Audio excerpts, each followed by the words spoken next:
avanço da vacinação, os que veem a pandemia como um dos principais problemas despencaram de 41% em julho para 28% agora.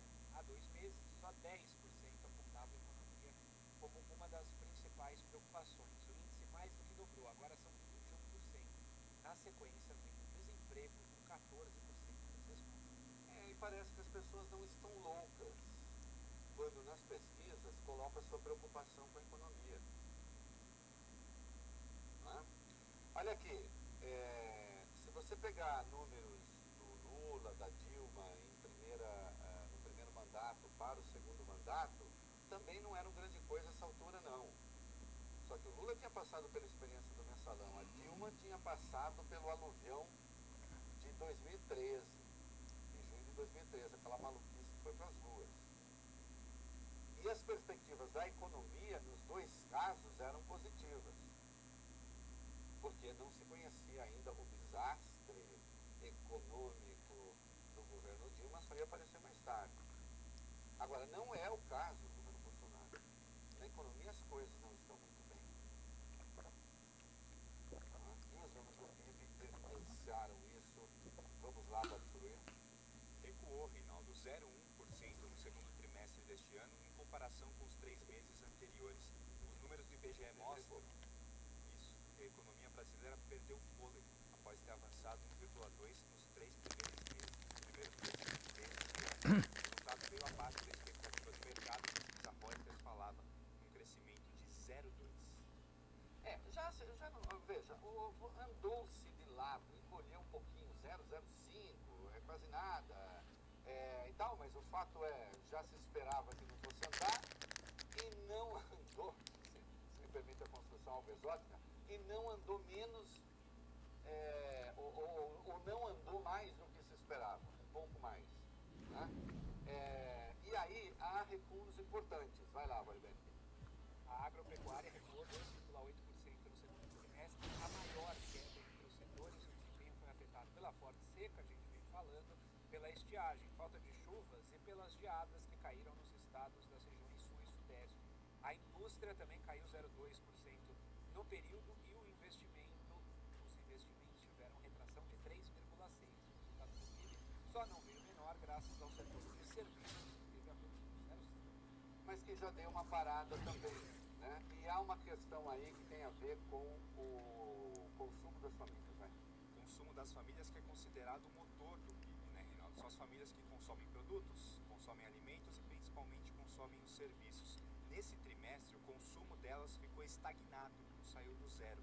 O que explica isso são a inflação alta e queda da renda, diminuindo o poder de compra dessas famílias, e perspectivas são pouco animadoras. Indicador nos próximos meses. A inflação deve continuar alta, o que deve levar o Banco Central a subir ainda mais os juros.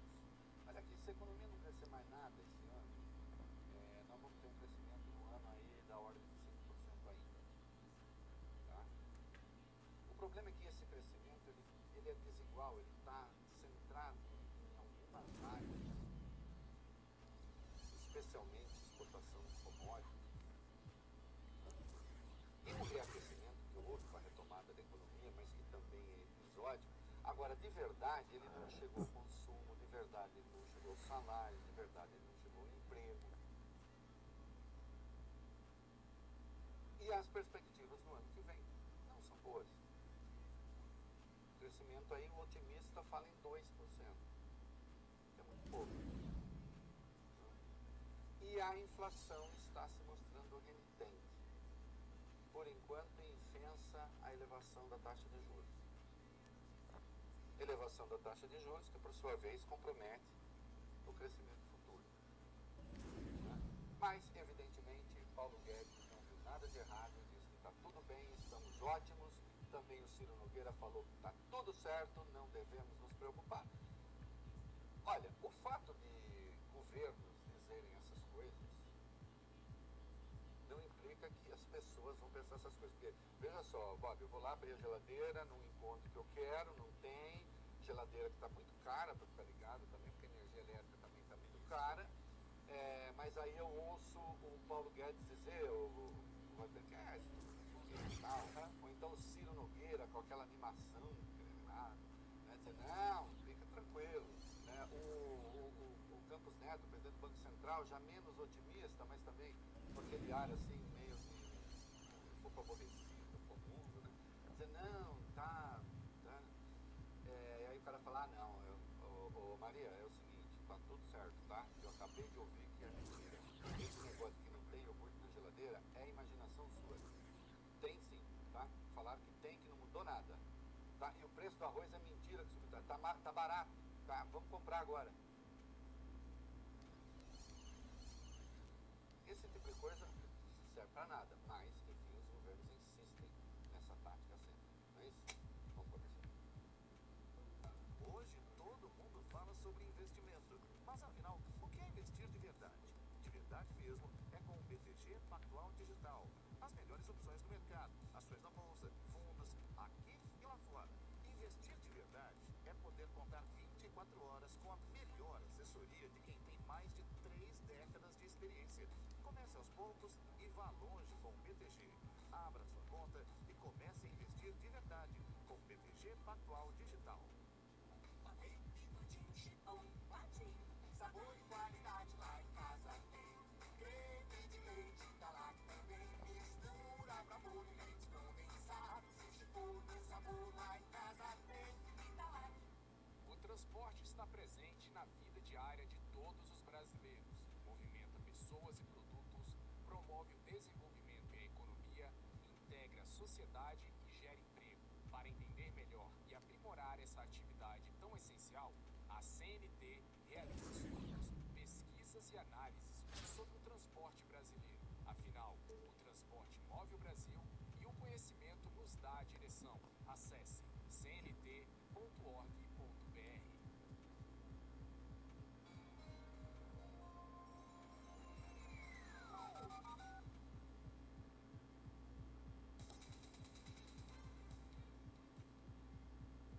Muito bem, espero que todos os brasileiros já estejam transando no escuro. O que nós temos aí sobre o impacto da bandeira? Como a gente disse ontem aqui, a Agência Nacional de Energia Elétrica anunciou a criação daquela bandeira de escassez hídrica que está acima da bandeira vermelha 2. Foi um aumento de quase 50% no preço. O novo valor da taxa adicional passou de R$ 9,49 para cada 100 kWh para R$ 14,20. Os economistas fizeram as contas e o aumento médio na conta de luz das pessoas deve ficar na casa de 7%. Lembrando que o novo valor da tarifa começou a valer hoje e tem duração prevista até abril de 2021. E o que diz o intrépido Bento Albuquerque? O ministro de Minas e Energia fez um pronunciamento ontem, Reinaldo, Rede Nacional de Rádio e TV. Todo mundo esperava que ele fosse falar sobre essa nova bandeira, explicar para as pessoas o que é isso. Mas ele ignorou isso aí, tá? Fingiu que não aconteceu. No discurso, o almirante disse que a escassez de água no país se agravou e que a redução no consumo é necessária para afastar risco da falta de energia. Aí, Reinaldo, ele resolveu dar umas dicas para as pessoas. E não, ele não falou em transar no escuro, mas ele afirmou isso aqui, ó. Podemos conseguir até mais, eliminando todo o desperdício no consumo de energia, desligando luzes e aparelhos que não estão em uso, aproveitando mais a luz natural, reduzindo a utilização de equipamentos que consomem muita energia, como os chuveiros elétricos, os condicionadores de ar e os ferros de passar roupa. E o mais importante, dando preferência para o uso desses equipamentos durante o período da manhã. Meu filho, se você Vamos começar a fazer o É da Coisa de manhã, De roupa amassada, né? é o que eu ia falar, ande fedido e amarrado. O negócio é ficar fedido e amarrotado. Aí você transa só no escuro, não vai ter relacionamento. Não vai ter relacionamento, velho.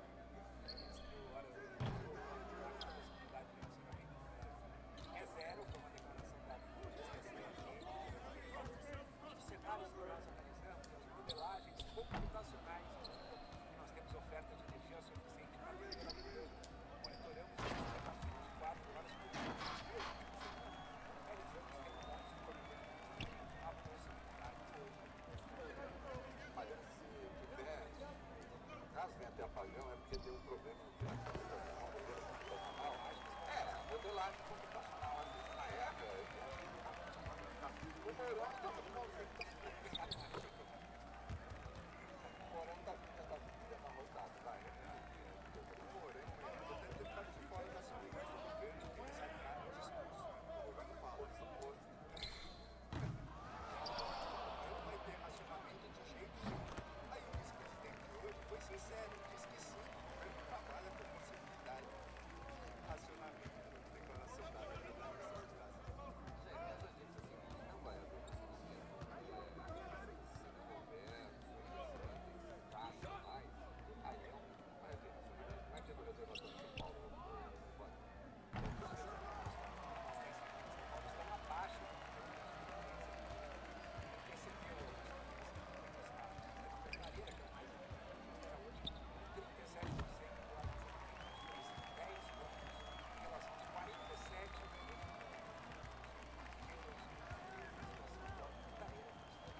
que é bom, não interessa o que importa.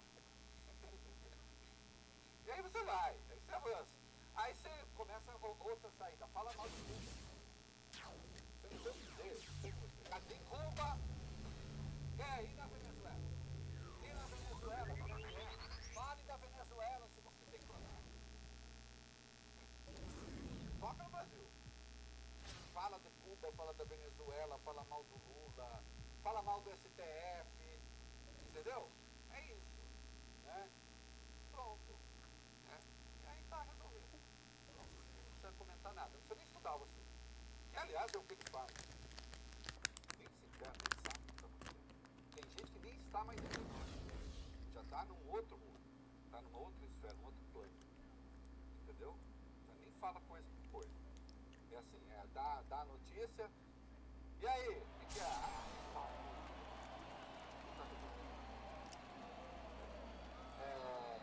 Sim, vai. O governo Bolsonaro reservou para compras de vacinas contra a Covid que vem um valor 85% menor do que o previsto para esse ano. São 3 bilhões e 900 milhões de reais. Que vem contra 27 bilhões e 800 milhões de reais esse ano.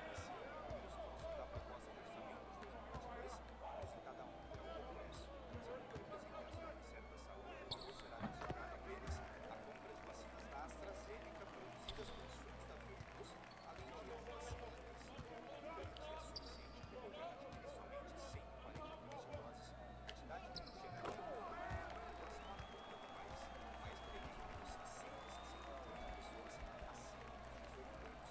Para justificar a diminuição do valor, integrantes da pasta afirmaram que o cenário da pandemia ainda é incerto e existe a possibilidade de parte das doses já adquiridas em 2020 sobrarem e serem reaproveitadas.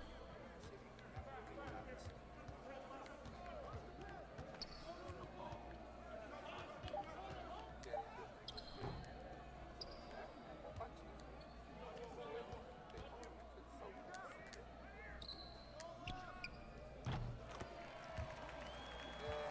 governo tem uma política de saúde deficitária. Nós vamos falar de CPI. Eu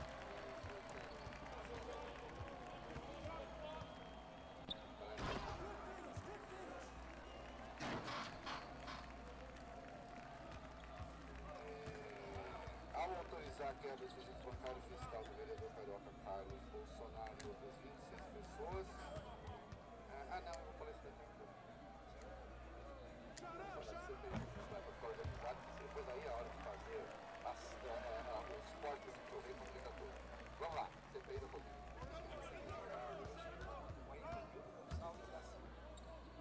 Estava previsto o depoimento do empresário Marcos Tolentino, suspeito de sócio mas ele foi conduzido internado no hospital. O motoboy foi acionado na última hora e tomou o que parecia vários saques da empresa. O VTC Love, numa das vezes, sacou R$ 450 do caixa do banco.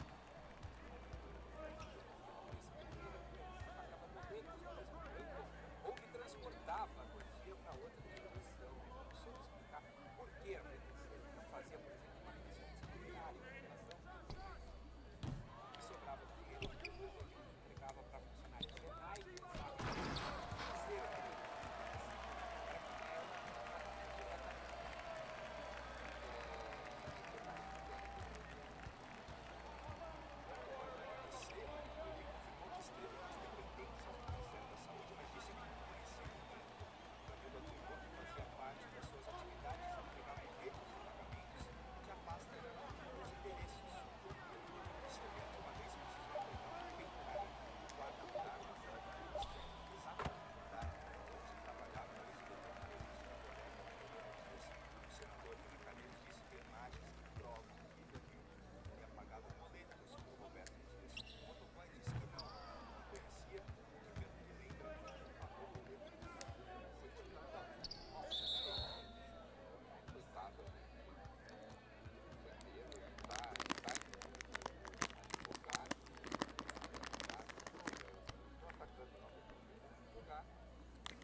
acabar se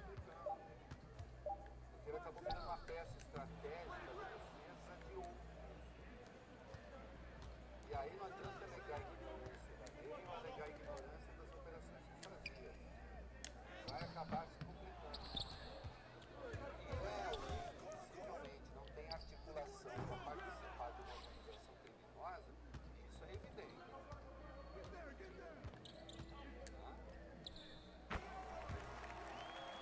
Olha o índice de coincidências aqui. Eita, Jair!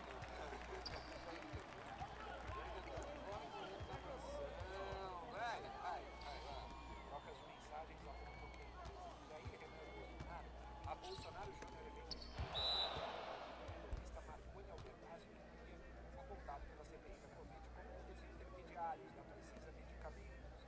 As informações constam de conversas no WhatsApp obtidas pelo jornal Folha de São Paulo entre o advogado e o filho mais novo do presidente Bolsonaro depois de uma quebra judicial do segundo vista do Ministério Público Federal do Pará e das agências da Receita Federal. Os diálogos foram enviados pela Procuradoria depois que os investigadores daquele estado procuravam o lobista de limitação do mandato público viram que Marconi havia sido insultada nas negociações da Precisa Medicamentos.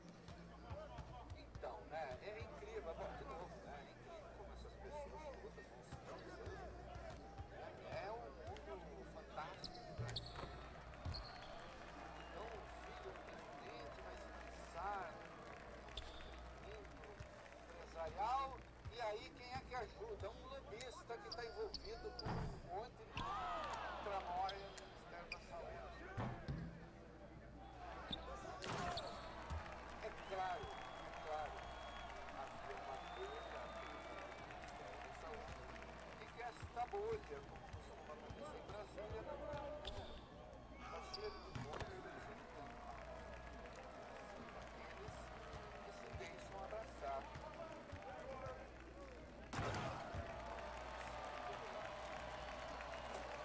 Talvez está nada de Federal do Rio, só quero decidir as bancárias ao vereador Carlos Bolsonaro, senador presidente, quer recorrer da investigação sobre o desvio de recursos públicos no gabinete dele e do Tribunal Municipal. Seria um esquema parecido com o camuflado na alérgica, especular na rachadinha, enquanto os funcionários são obrigados a devolver parte do salário para o parlamentar. Além do cargo, seis pessoas, incluindo a ex-mulher de Bolsonaro, advogada Ana Cristina Trabalho, entre seus despertados na operadora do esquema do gabinete do Carlos.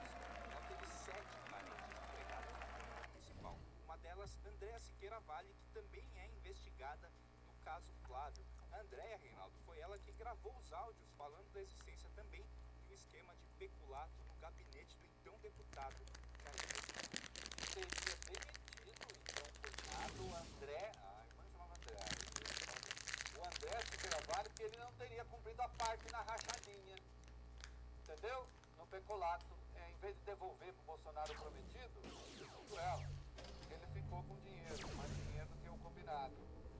Isso daí não pode. Isso daí é onde não tem mais moral nesse mundo. Pô, o Carlos se manifestou, vai. O vereador nas redes sociais escreveu o seguinte: a falta de fatos novos requentam os velhos, que obviamente não chegaram a lugar nenhum e trocam a embalagem para empurrar adiante a narrativa.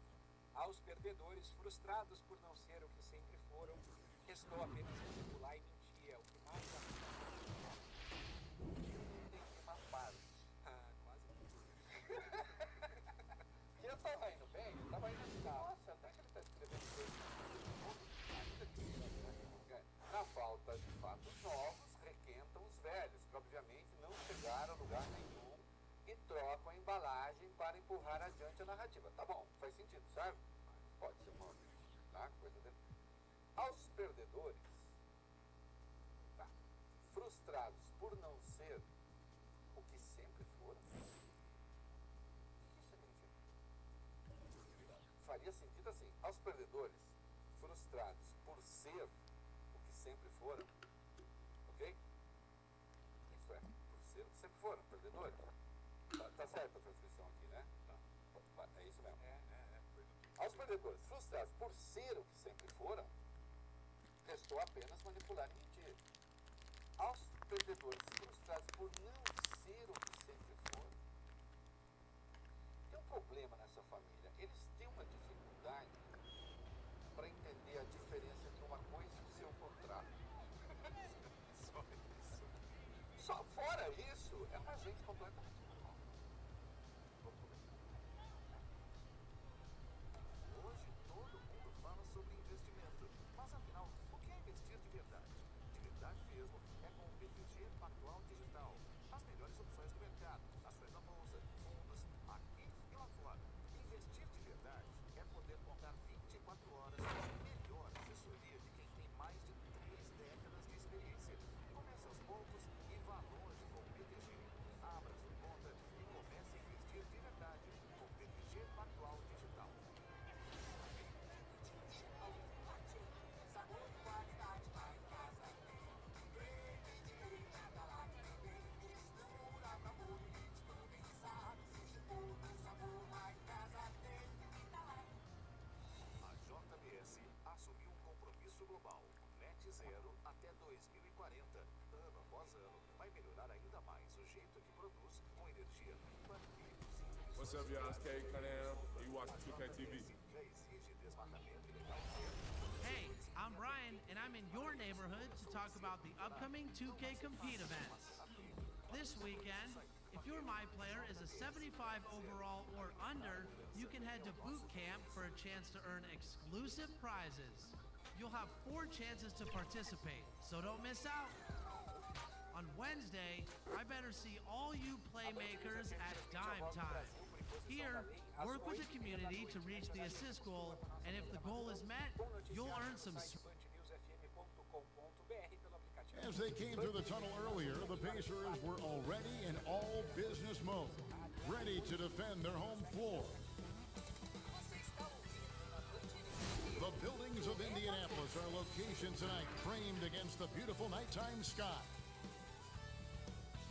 Muito bem, molecada. Greetings, everyone. Welcome to 2K Sports and another exciting edition of NBA basketball. Hi, everyone. This is Kevin Harlan, and joining us tonight, Greg Anthony and Hall of Famer Doris Burke. And reporting from the sidelines, our very own David Aldridge. DA, take it away. Kevin, thanks. Bam Adebayo is a first-time All-Star in 2020. He was the 14th pick in 2017. And he said, whoever gets drafted, you want to play the right way. My situation was different. I had to sit. You gain experience and reps during practice.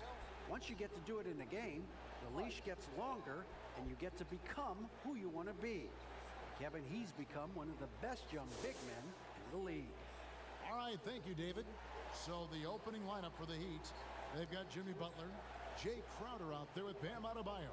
Then there's Victor Oladipo, and it's Hero in at the 2-guard spot. And for the Pacers, Sabonis and Turner up front. Karis LeVert is out there at dime, and it's Warren in at the 3. On the league, Doris, we're seeing plenty of small ball, but some teams are going big. If you were a coach at this point, which way do you think you'd lean? Well, Kevin, I think the best coaches maximize the talent at their disposal. And sometimes a coach philosophically may believe in, I emphasize the three-point line. I want to eliminate all mid-range shooting. I want to get to the restricted area and the free throw line. I mean, to me, I love playing a high-tempo, wide-open floor game. Let's let the players show off all their skill. Just 4 to shoot. Here's Butler. No good on the shot, a bit long that time. And so it's Sabonis who brings up the ball for Indiana. Count it, good. Well, T.J. Warren's frame and game perfectly suited for a finish on the interior. There's the pass to Adebayo. Some nice ball movement here by the Heat. And it's sent back by Turner. It's 3-on-3 on the fast break. And he takes the feed in stride and slams it home. Well, this is one aspect you'd like to see more of from T.J. Warren. We know he's a great scorer, pretty dime there. Pass to Oladipo, or the 3, drills it from outside. And he's not going to miss that sort of an opportunity from deep. And with Victor Oladipo, the impact he has on the scoreboard is huge. But you can't discount how great he is as as a defender. Oh, there's no doubt, Greg. Think about it. The last time he played a full season, he was first-team All-NBA defense. This guy has great length on his arms. He can cause a lot of miscues with his ability to pressure. And he's strong enough to deal with wings as well. So there's a versatility there that you love. Well, we know Jimmy wants to get to the cup, but sometimes the defense forces you to modify things. How pretty was his floater? Woo! And now let's revisit that exceptional Mobile One block. Some intimidation right away. Got to show those shooters you're going to be there all night long.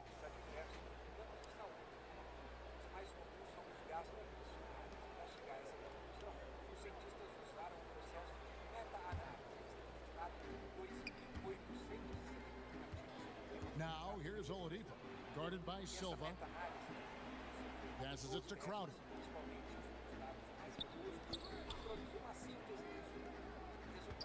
Here's Oladipo. That shot off, and Indiana will come the other way. The Heat beat them last time when these two teams met down in South Florida. Scoring efficiency was an issue in that one. Took them too many shots to get their points. I think it was a lot of bad decisions leading to a lot of poor looks. Patience was not their best quality in that basketball game. Here's Oladipo, following the score by Miles Turner. And it's Butler missing.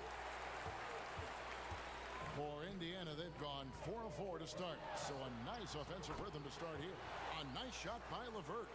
Impressive start here. That's 5 straight makes to start the game.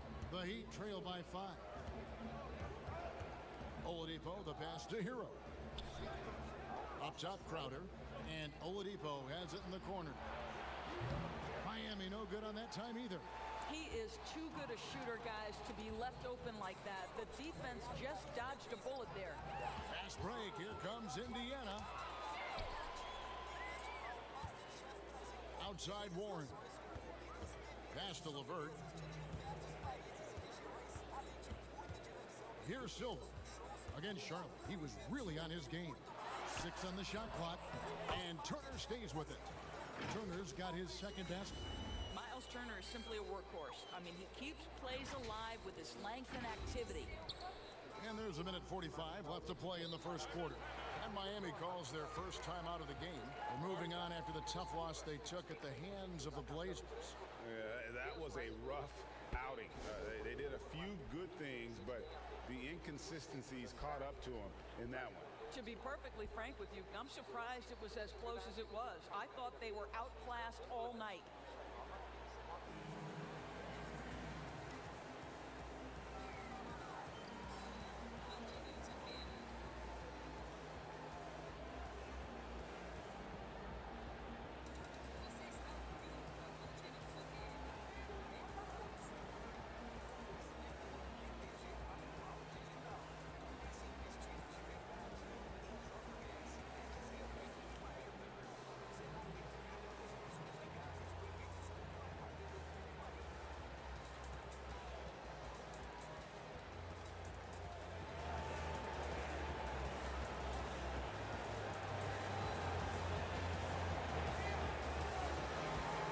É isso aí, espero que estejam me ouvindo bem.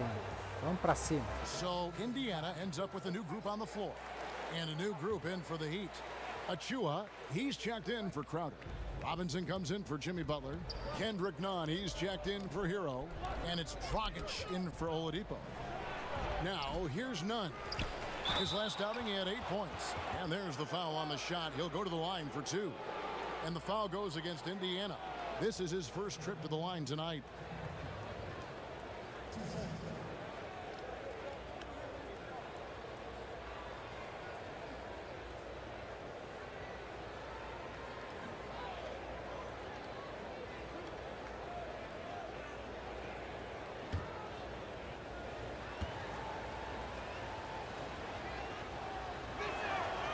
And that free throw good from Nunn.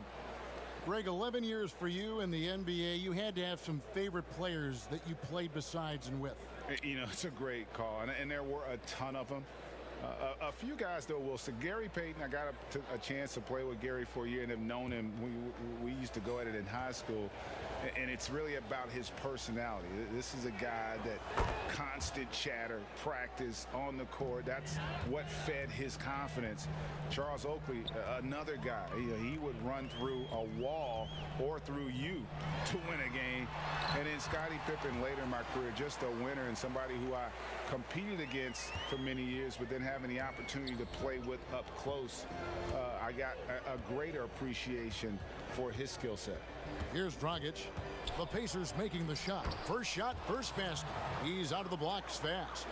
And once he got to the 10, I think he was surprised to find himself that wide open. And I think defensively, that is not the way you want to start. Giving up high percentage looks, that doesn't typically end well. Now, here's Brogdon. A look at his stats. He averages a bit over 8 points a game. Here's Nunn. Now on the scoring column with that bucket. 1 for 2 this game. Well, you love the activity out there. What a play. This guy is busy on the offensive end. Brogdon with it. Now defended by Adebayo. And that one's good, Brogdon. Well, you love to see Malcolm Brogdon take advantage of that frame, capitalizing in close. Now 8 seconds separating the two clocks. And the pass to Nunn. Back to Dragic.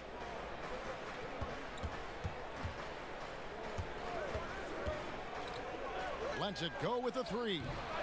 Pacers with the rebound. They defeated Charlotte in their last game. Yeah, they really snuffed that one out. Didn't execute all that well. Fortunate to walk away with the W. Yeah, but as a team, you actually love a win like that. You're struggling from the field. You don't have your best stuff. Still, you find a way to gut out a win. And so the first quarter is in the books. Pacers lead by 5. It's the NBA on 2K Sports from Indianapolis.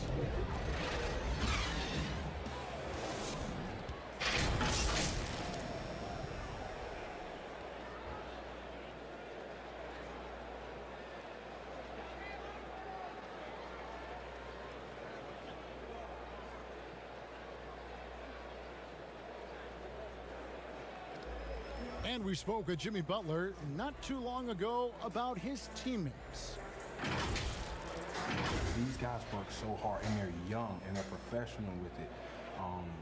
That you're planting that seed early, so they can only get better, and they're learning, and they're gaining confidence because they're playing so well. So with me being here with these guys, we're special. Well, Greg, it sounds like Butler has found happiness. You know, people don't talk enough about fit. It's important to be in an organization and a system that maximizes your abilities. Butler is playing some of the best ball in his life and making everyone around him better. And hope you've enjoyed the broadcast so far. Halfway through the first half in this one.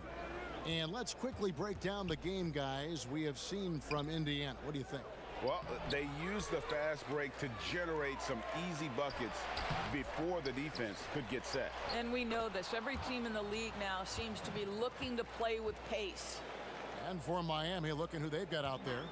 They've got Achua. Dragic is out there with Kendrick Nunn. Then it's Robinson, and it's Adebayo in at the 5. Pass to McDermott. Now, here's Brogdon. McDermott kicks to Sumner. From deep. It's hauled in by Achua. The Heat trail by 3. Loads it up for Adebayo. An emphatic alley-oop jam. With strong athleticism, Adebayo can finish just about any lob with his large catch radius. So the Pacers call timeout, their first of the game.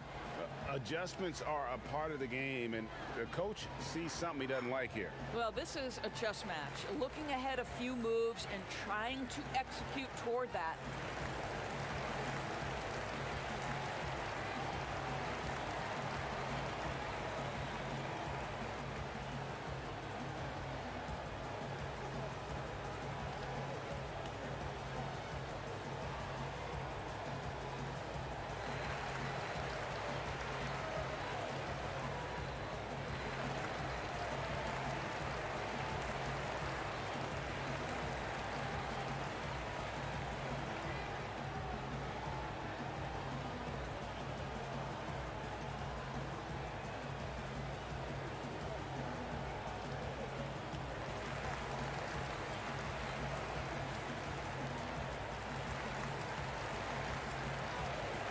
an entirely new group in now for Indiana.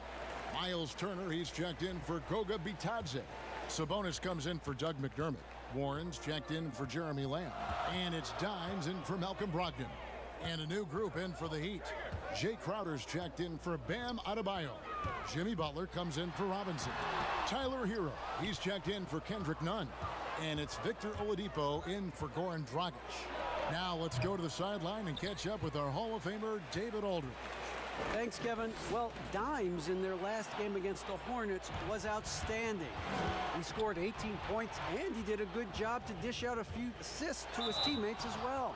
A surprise attack from a guy who's typically viewed as a role player. See if he can continue to play a larger role in tonight's game.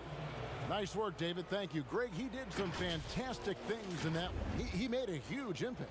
And I look for him to try and repeat that performance here tonight. I really do. Well, I think they're going to need it. This team looks completely different when he's raised his game.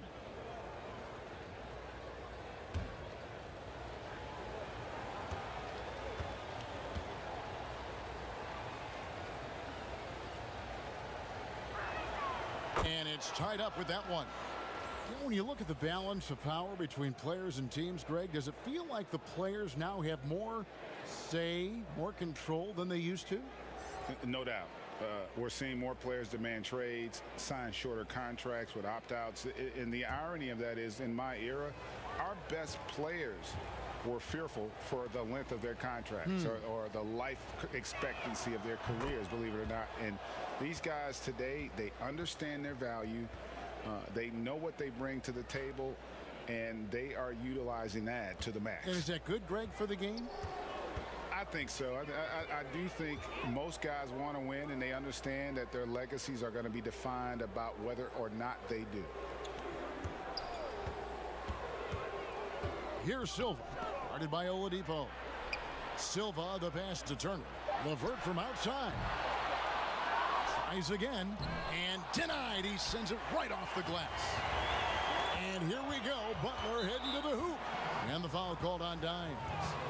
That is his first foul of the game.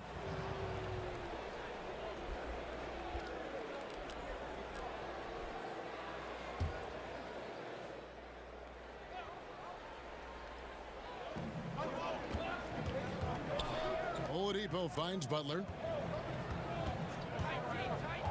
Back to Oladipo. Takes the three. Pacers with the rebound. When this game is done, they'll be off to Chicago as they take on the Bulls. That'll be just one game played away from home for them. What a read from Domantas Sabonis. This guy's passing ability and vision is special.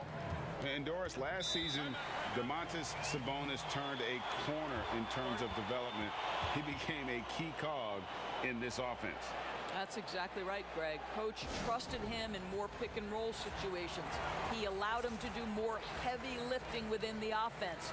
And Sabonis has got great basketball IQ. He understands how to make reads, set solid screens. This is a guy who makes people around him better. And with their offense sputtering, coaches got to get them back on track. And to me, they're just taking too many tough shots. And when they do get an easy one, the confidence just isn't there.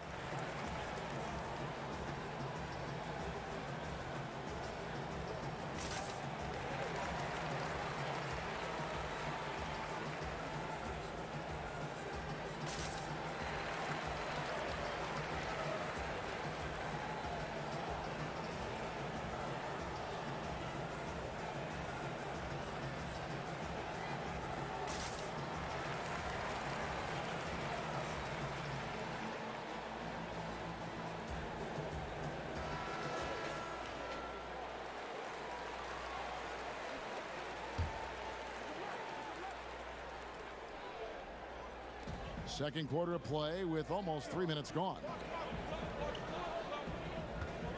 Butler finds Crowder.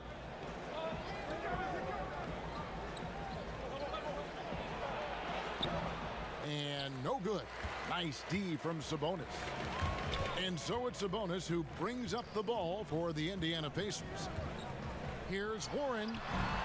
And it's Miami with the rebound. Achua's got his 5th rebound in this one. Well, this is what you call your big man playing big. Terrific work on the glass. Pass to Silva. He dishes it to Turner. Here's Silva. Taking a look at his stats, he's averaging around 9.5 points a game. Down to 5 on the shot clock. Warren, good. With this lead, they're playing confidently, showing a quick trigger from beyond. Some tough offensive sets. They want to turn it around. Yeah, right now you just need a bucket to get some momentum. And the call will be against Karis LeVert. That's his first foul. The Heat have hit all 4 of their chances so far in this one.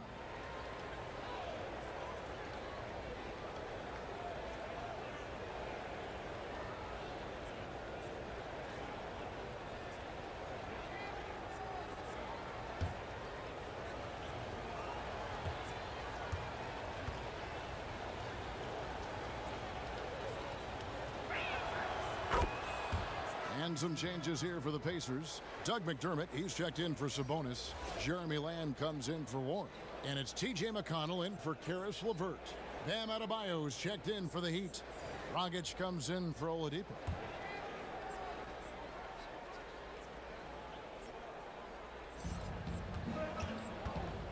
Feeds it to Butler. Just 5 to shoot. Pacers leading by 3. And Lamb, here we go. And foul on the shot, so he'll get a chance at the line. That's on Goran Dragic. Foul. Elbow. 2. This is his first free throw of the game.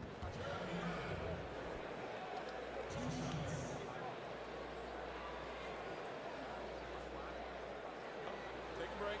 Take a break. 2 shots.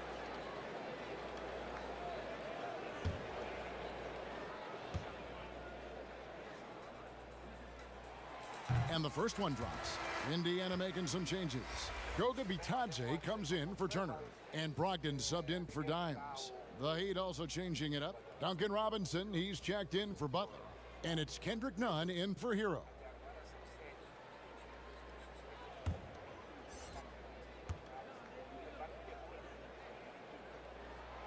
That one misses. What you love about Crowder, he gives you a little bit of everything at both ends. I mean, defensively, he'll take on anybody. He's smart, draws a lot of charges. Offensively, he can stretch the floor, and he'll make the extra pass. He's also an opportunistic rebounder. Brogdon finds McConnell. There's 38 seconds left to play here in the half. And he uses the glass on the layup. Well, we've seen that movie a few times, haven't we? An easy bucket in the paint. And Crowder slams it in. And how about the court awareness there? Dragic, fantastic job spotting the wide open teammate. We've got 22 seconds left here in the second. High post shot. And again, it's Indiana converting. They seem to concede that shot, and his response is, thank you very much. The Heat trail by 3. I always like to hold for the last shot right here. Well, that's great execution if you can do that, because it takes any chance at momentum away from your opponent. And Adebayo throws it down. And you could see him give a little nod and then just burst to the rim for the alley-oop slam. A pair of teammates, Greg, with a terrific feel for each other. And that'll do it for the first half. A competitive game so far. It's the Pacers up 1. And a chance now to send it over to David Aldridge, standing by courtside. David. Kevin, thanks. Here with Jimmy Butler. Jimmy, you have come a long way in this league. When you look at your career now versus when you came in, how different is it? Much different. I think on the floor, I'm supposed to do a lot more on both ends of the floor. And off the floor, I think it's still the same. People recognize my hair. Well, it is a unique style. Jimmy, thanks a lot. Back to you, Kevin. All right, David, thank you. And stay with us, folks. We'll be back just after halftime to get the third quarter started.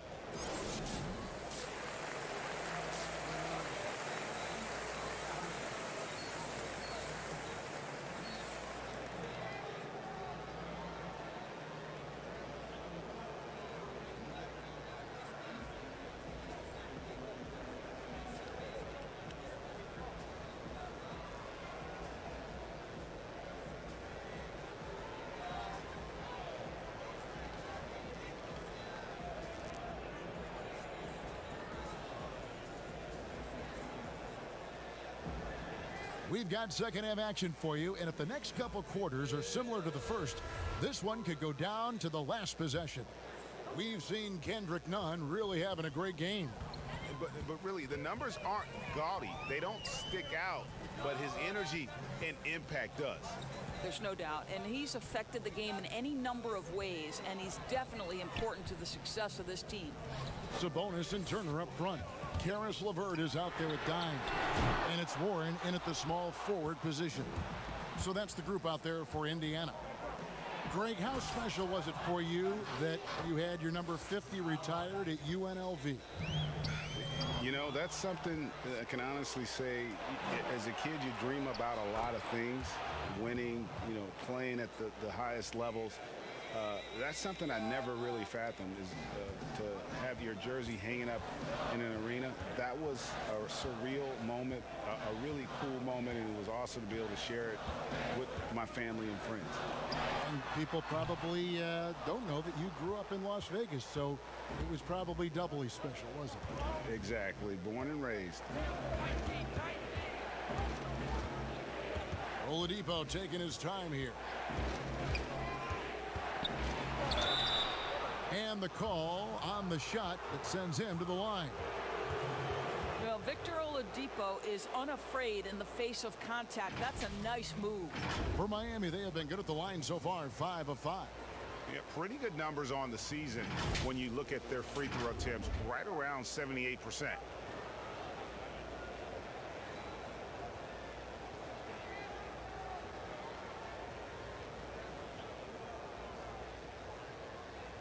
Take a break. Take a break. 2 shots.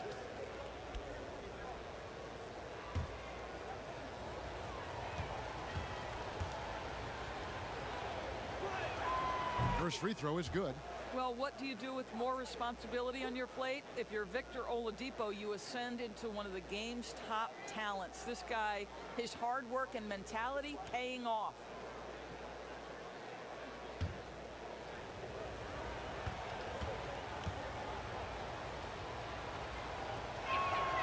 Oladipo hits them both. Here's Silva. To the middle. It's stolen by Adebayo. And it's the Heat on the break. And Butler gets it to go on the assist by Adebayo. Butler's got the lead up to 7 now for the Heat. 3 for 3, and that's always a good way to start the second half. And so Indiana again turning it over. That looks like a lack of focus. You've got to question what he was trying to accomplish there. The Heat making a switch here. Achua's checked in. And a chance there to look back at the stunning mobile 1 block a moment ago. And read the play perfectly. Gets himself in the air at the right moment. Terrific denial. Poked away. A solo fast break. Here's Silva. Lays it in off the breakaway. Silva's got 6. The Heat leading by 5. Oladipo outside. Now the dish to Butler.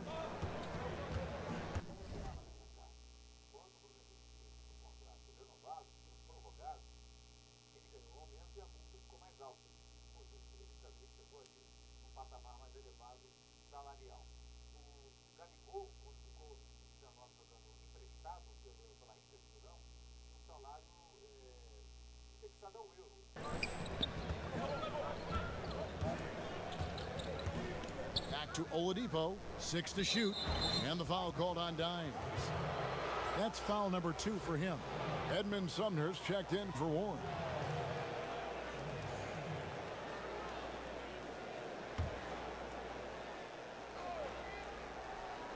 And Miami has possession.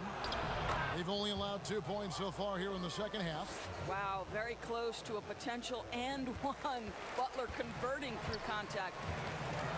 Silva, the pass to LeVert. Just under 2.5 minutes into the third quarter now. Shoots the 3. Sumner's shot is off. He couldn't believe how open he was. He just couldn't convert it. Adebayo down low. Turner covering. Listen, simply put, he's got to finish that. It's not like the defender was right on top of him. Here's Sumner. Jimmy Butler comes up with the rebound. Here's Miami now. They're on a 10-2 run here and finished off by Oladipo. Well, Victor Oladipo is so dangerous. Eyes light up whenever he's running the floor. To the inside. Silva, the pass to Turner. And here we Nossa, go. eu tô errando demais, meu And he's going Deus. up for the alley-oop. The dunk by Achua. Agile play to get his hand in Ai, there. troca and eu, get the steal. coach, porque tá Intelligent feio. play to 6 immediately erros. Ah, start vá the pra... break. And the Pacers call time here. You look at Jimmy Butler. He's really been playing well. And he's been taking it to the rack all game, and they haven't been able to contain him. They have to put up better fight on the inside.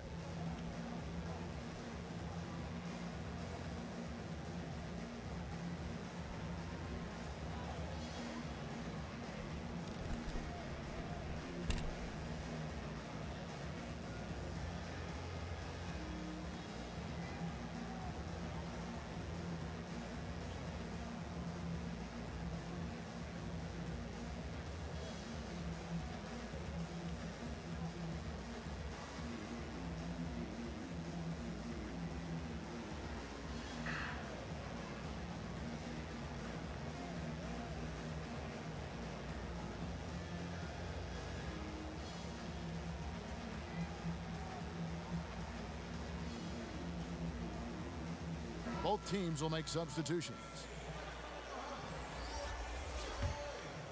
Here's McConnell. A decent amount of time left as they try to find a way back into it. Yeah, but it will be soon if they don't start cutting into this deficit. .137 left to play in the third. And he could not get that one to go. A lot of contact, and he'll go to the line for two. It's going to be on Bam Adebayo. Yeah, way to play in attack mode and get to the line. Indiana shooting their third and fourth free throw attempts of the game.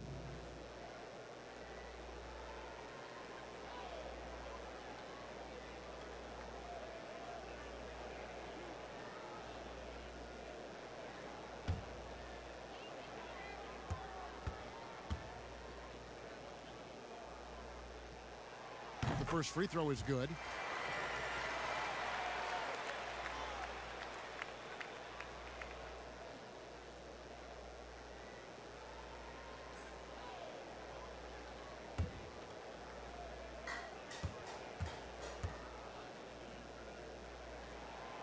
So he picks up just one from the line that time.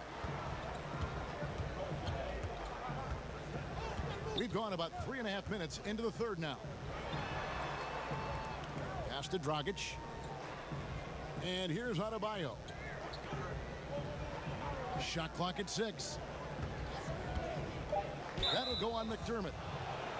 That is his first foul of the game.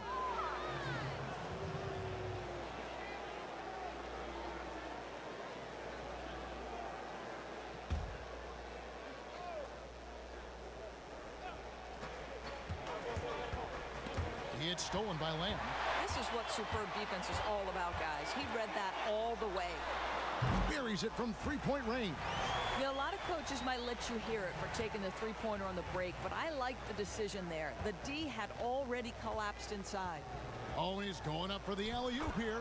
Oh, what a pass. And then he lays it in with the circus move. So smooth. Now, here's McConnell. Tight defense on him. Now the pass to Bitadze. Here's Lamb.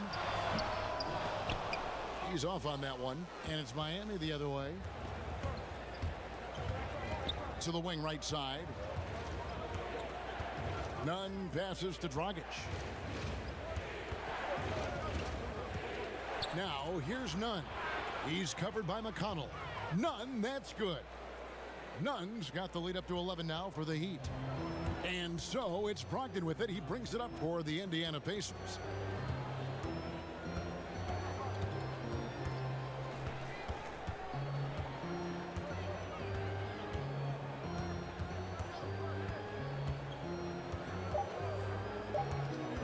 With 1 on the clock, and that's going to do it. Some good defense down the stretch to end the quarter. And so it's the Miami Heat. Their lead at 11 points to end the quarter. And they've created a bunch of turnovers with that terrific D. Right back after this break.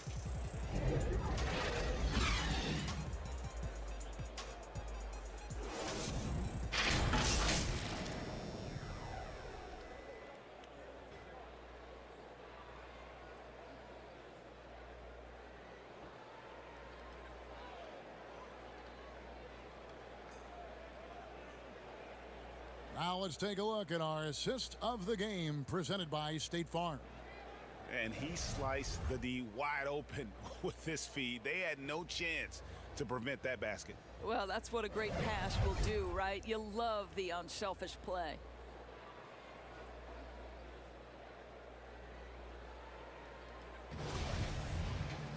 And with the fourth quarter upon us, time is running out for this game to become competitive. A moment now to reset the lineups brought to us by Gatorade, all fueled up here for the fourth quarter. On the court for the Heat, Jay Crowder out there with Robinson. Then there's Achua. Then it's Kendrick Nunn. And it's Dragic in at the point guard. And a wide open look for Lamb. Rebound by the Heat. Achua's got rebound number 8 now on the night. Nunn, that's good. Nunn's got the first points up on the board here in the fourth for Miami. McConnell with it. Pass to Warren. Brogdon with it. Clock at 6. Over to the left wing. Itadze, the second chance points on the tip in. Itadze's got his first points in this one. Well, hard blue-collar work ethic on display. This guy just beating everyone to the ball. Outside for Robinson. Passes it to Crowder. Now, Nunn. And the shot is good. The plan of attack is obvious. Get the ball inside and go strong to the rim. Timeout called the Pacers. And no doubt, Coach wants them to shore up their interior defense. I think right now they're giving up way too many easy looks. That is a recipe for disaster.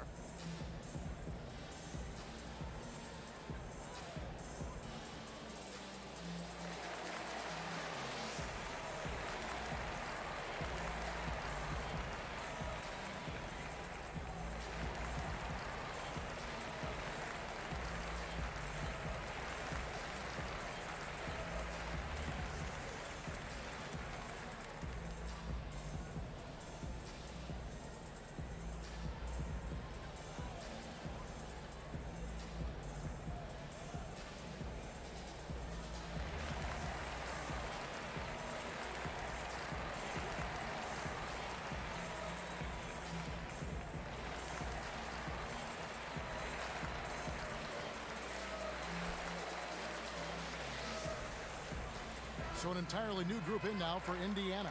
Turner's checked in for Goga Bitadze. Sabonis comes in for Jeremy Lamb. LeVert's checked in for Malcolm Brogdon. And it's Dimes in for T.J. McConnell. And then for Miami, Jimmy Butler, he's checked in for Robinson. Tyler Hero comes in for Kendrick Nunn. And it's Oladipo in for Goran Dragic. Caris LeVert, great confidence in his ability to get off the dribble drive and make things happen. And Oladipo, here we go, and finished off by Oladipo.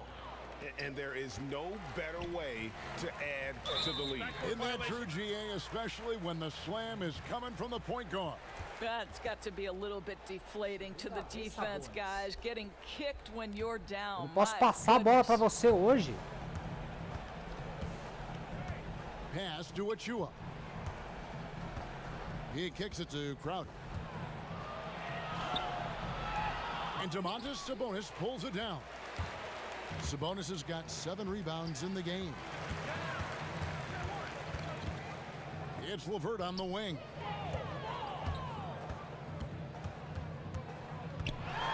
With some arc, and that's 2 points on the layup. Well, this is yet another example of the growth of Caris LeVert. You almost have to have that floater game in your arsenal. And the Heat call time here. And at this point of the game, getting a break here, important for the teams to regroup, and for the players, this is where you have a chance to get rehydrated with Gatorade. Get ready to play strong to finish off the game.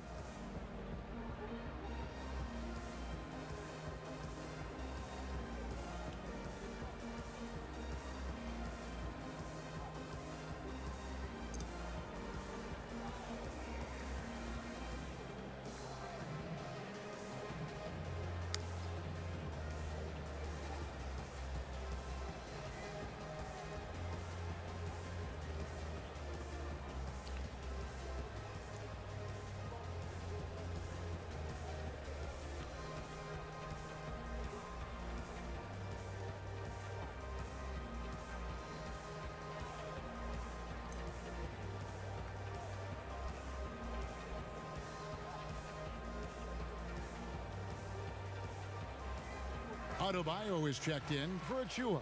Okay, well, let's go down to David Aldridge for a report from the sideline. Thanks, guys. I was able to hear Eric Spoelstra coaching the team during the break. He loves the aggressiveness on D. He said, we're doing a great job of challenging everything they're trying to do.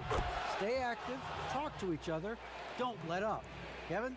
Well, terrific floor awareness from the crafty swingman. Jimmy Butler playing the role of facilitator. Oladipo with the block. Sabonis with the steal. Up again, Turner. Great positioning on the putback. Just in a perfect position to grab that rebound and then get the putback. Fourth quarter keeps moving right along. 3 minutes gone so far. And the foul called on Dimes. And that'll be his third foul so far. Greg, it's pretty typical for players of the past to talk about current players and say they may have struggled had they played when I played. What do you think of that line of thinking? You know, I just don't agree with that. And I think we all do that. We all feel like our era was the best. I had the same thoughts being passed my way when I first came into the league. I'm sure. The reality is these guys work just as hard as guys worked back in our era. They just have more understanding of what their value is. And in a lot of ways, they've got more courage to speak out because, you know, let's face it, they're more of a bullseye on their back in today's era with social media than we've ever seen before. That is true. And he makes the first.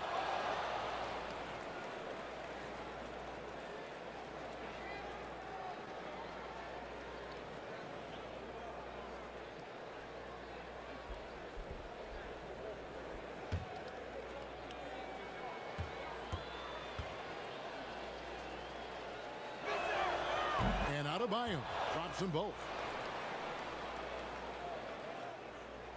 Now LeVert. We've got 1:55 left in the fourth quarter.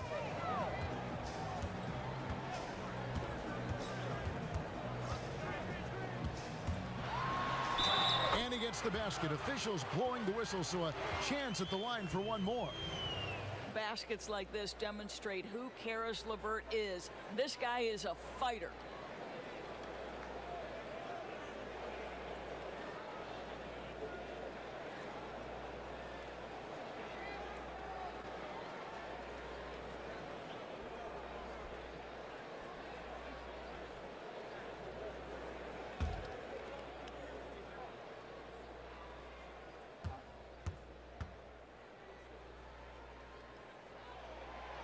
And the free throw drops for LeVert. To me, Karis LeVert has tons of upside. This is a 6'7" guard with an outstanding skill set. Oladipo outside. Shot from 16. Sabonis grabs the board. Sabonis has got his 8th rebound here tonight. And he gets the whistle. 2 free throws coming up. It's going to be on Bam Adebayo.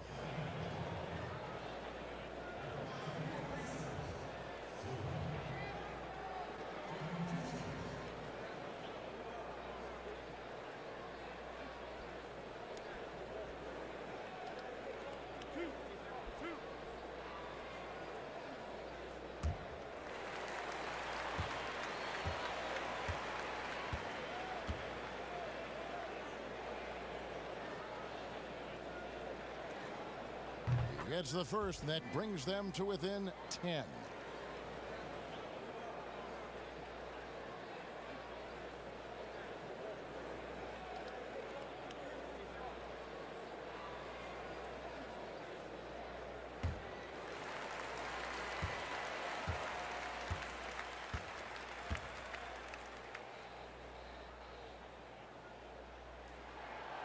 All free throws good from Silva. Over 3.5 minutes through the final quarter now. Miami leading by 9. Outside Butler. Back to Oladipo. Adebayo against Turner. And it's sent back by Turner. Miles Turner with that length sends it back twice on the pipes. Miles. For Miami, they've gotten just under 45% of their attempts to drop in the fourth. 4 of 9. Outside Butler. Misses the 3. You can't miss those, but even the best do on occasion. And the wide open shot from Warren. That's good. And it's LeVert with the assist. Embrace the challenge, TJ Warren. Big time shot. It's my time. Poke loose. And they're moving it up.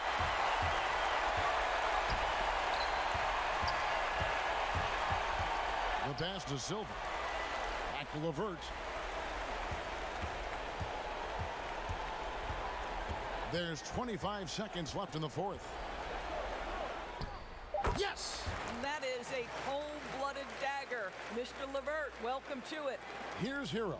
And now we've got the intentional foul. Had to Pelo menos foul and on recuperamos a that occasion dignidade. to stop the clock. That's the enemy in this situation. Ah, o Oladipo não vai ficar fazendo festa não. Vai tomar roubo de bola. 3 roubos de bola no jogo, é isso aí. Shooting 2. Vamos perder, mas não vamos perder de goleada não. Vamos reagir. Vamos pra cima, mostrar pelo menos decência. Fizemos cagada, fizemos cagada. Eu fiz muita cagada. 4 erros seguidos. Uma vergonha.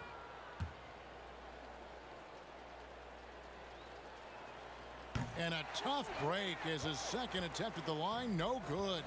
They've got to take the first good shot they can find. And they've got to be efficient with the clock. Quick score, quick foul. And it's LeVert missing. And now they decide to foul intentionally.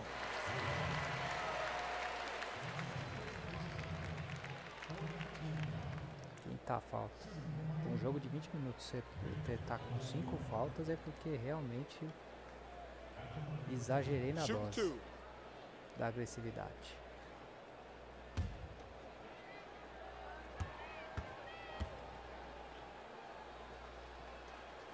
Good on the first, and that increases their lead to 6.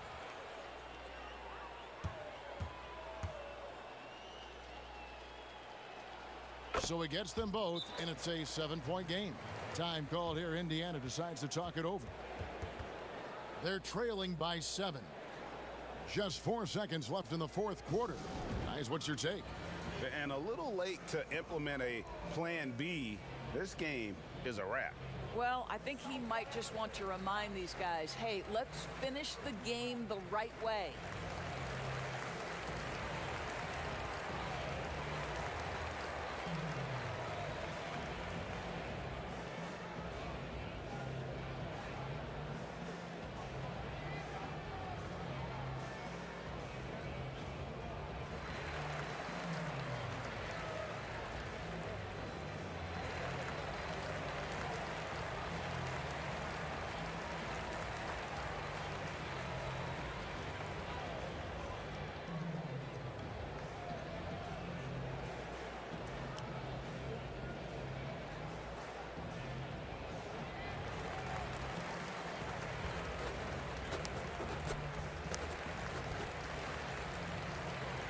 And now we present our New Balance Player of the Game, Victor Oladipo.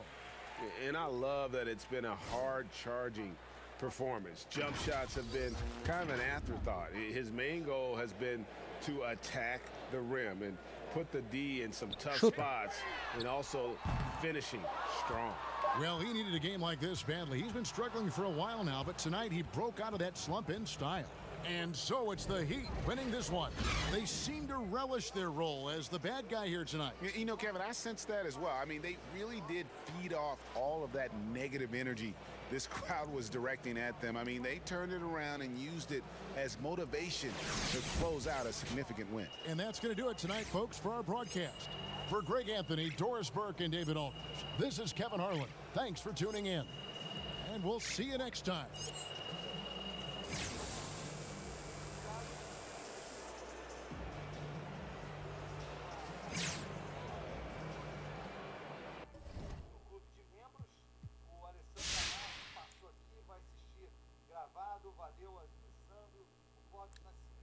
Parece que foi apertado, mas o início do terceiro quarto foi feio. Derrota por 7 pontos. Sendo o segundo pontuador em 13 minutos, 8 pontos, 1 rebote, 4 assistências, 3 roubos, porém 6 erros. Isso é demais. 3 de 7 em arremesso, 0 de 1 em bola de 3, 2 de 2 em lances livres, 5 faltas, 2 mais positivo de 4, responsável por 17, mas era para ter sido uma grande atuação. Começamos bem e aí no terceiro quarto jogamos muito mal. Muito mal. Muito passe errado, muita jogada forçada que não deu certo. Paciência. Fizemos merda. Era um jogo ganhável que perdemos. Tanto que teve uma hora que eu pedi pro técnico me tirar do time, porque tá louco.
Vamos seguir até a final?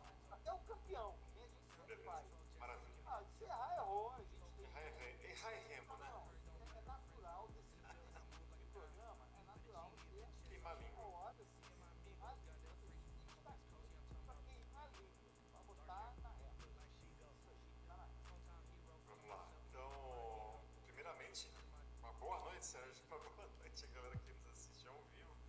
também uma saudação àqueles que vão nos ver sem ser no ao vivo. Olha, eu analisei, realmente está muito difícil. Por isso que eu até brinquei com você, né? É fácil, não, fácil é menos difícil nessa fase de 16.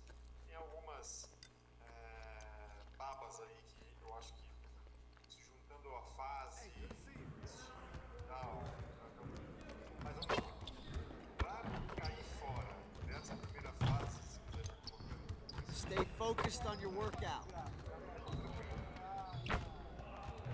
Pra cair fora dessa primeira fase, eu vou eliminar, perdão pessoal, o Auric Almirola, o Michael McDowell, o Tyler Reddick e o Christopher Bell. Esses quatro, pra mim, cairão fora no momento que a gente ganha mais um novo membro do nosso grupo.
someone who values the mid-range game. Now let's see how this works.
Let's get everyone over here and get started. Here's what we're gonna do.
Let's get to work. Here's what we're gonna do.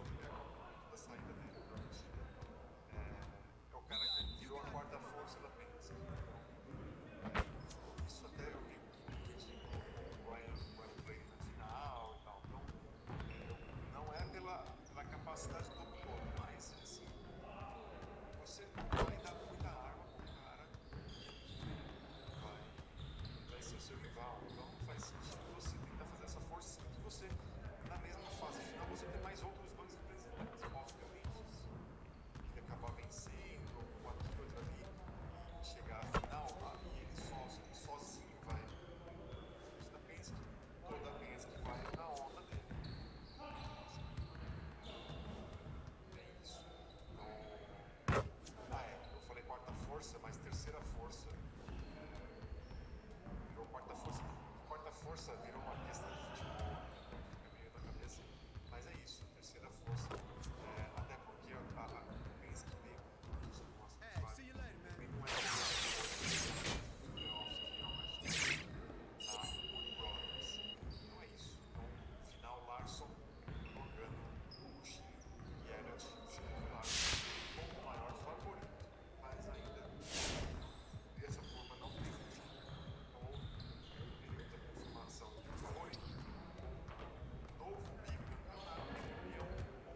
get everyone over here and get started. Here's what we're gonna do. Interessante, vai acabar bem interessante.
zerado ali o DNF.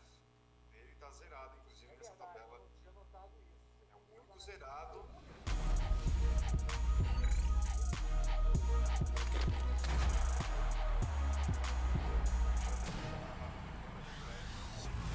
Welcome to a very special edition of NBA 2K TV from Summer League in Las Vegas.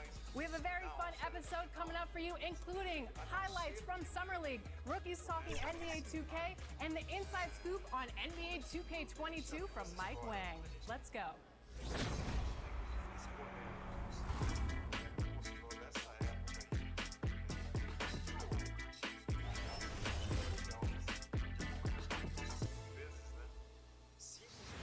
Davian Mitchell, welcome to 2K TV. The Pacers looking like they could walk straight off the bus and onto the runway. A great fashion sense on this crew. Nightfall in the Windy City with the Willis Tower and the rest of downtown Chicago lighting up the sky. Greetings, everyone. You've got it live on Tuesday night coverage of the NBA on 2K Sports. Hi, everyone. This is Kevin Harlan with Chris Webber and Greg Anthony, our sideline reporter, David Aldridge. DA, it's all yours. Hey, Kevin, thank you. The Chicago Bulls revamped their front office. Along with that comes a new coaching staff. Expect an emphasis on passing, pace, and versatile players.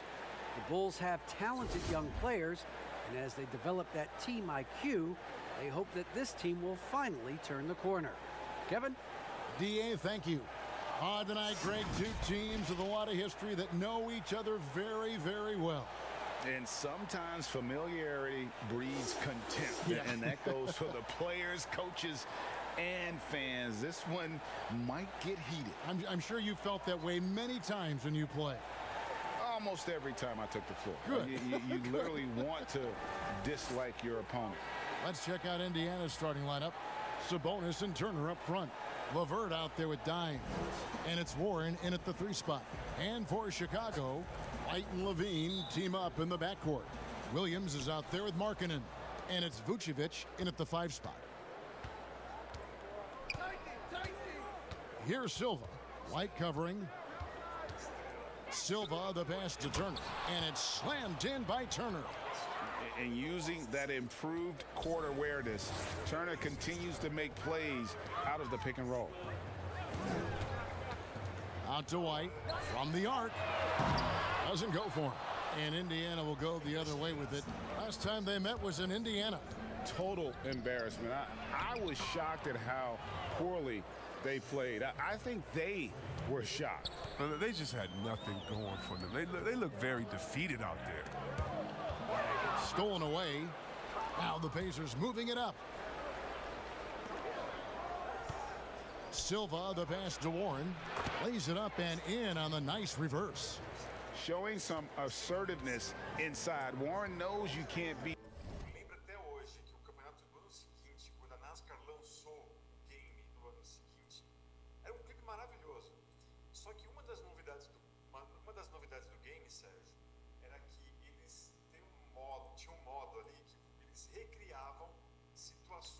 The defense if you play scared.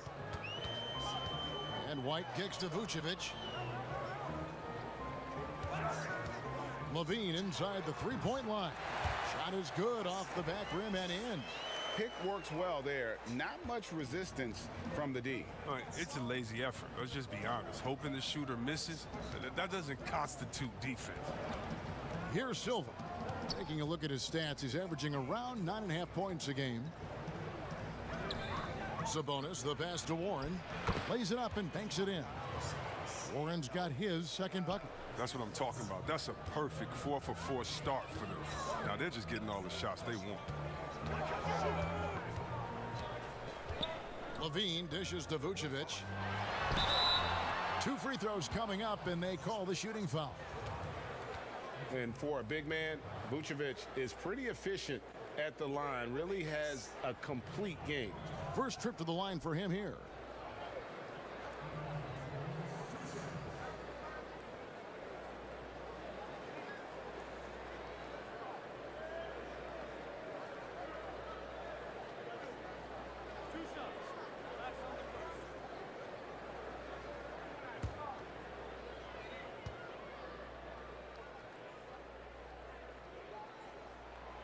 free throw drops for Vucevic.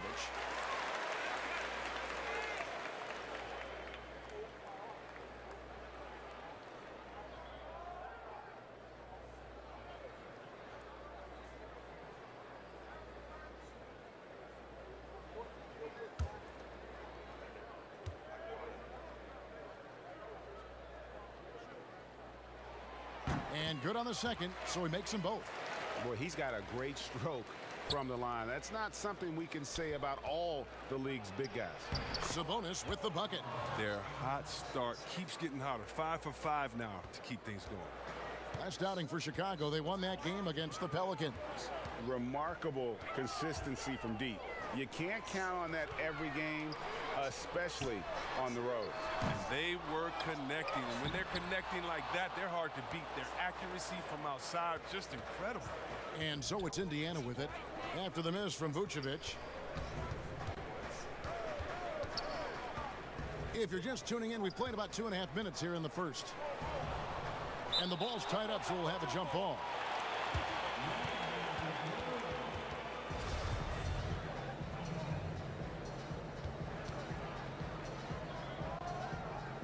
So it's the Pacers now. Levine passes to White. Rejected by Silva. Levert against White. Here's Silva. His last outing, he had 8 points.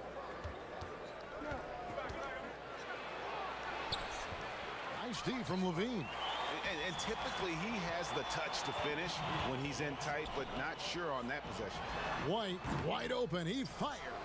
And again, no good by. Chegando à final, para mim seria uma surpresa legal. Bom, a minha vai ser, a minha surpresa é o Kevin Harris. Eu acho que se o Kevin Harris seria uma maneira. Chicago. Well, some highs and lows for Kobe White in his rookie season. But you can see the upside he possesses, Kevin. White can get hot and fill it up in a hurry. Here's Silva. Rebound by Williams. And here we go. Fast break. Levine's got it. Here's Vucevic. And the layup falls. And got to do more than that to stop Vucevic. So adept at fending off those types of challenges. So timeout called here, the first for Indiana. And with White, how about a 23-point quarter early in his NBA career? White's numbers were pretty bad overall. But with that huge quarter he had, the streaky shooting, you can see what lies ahead for him.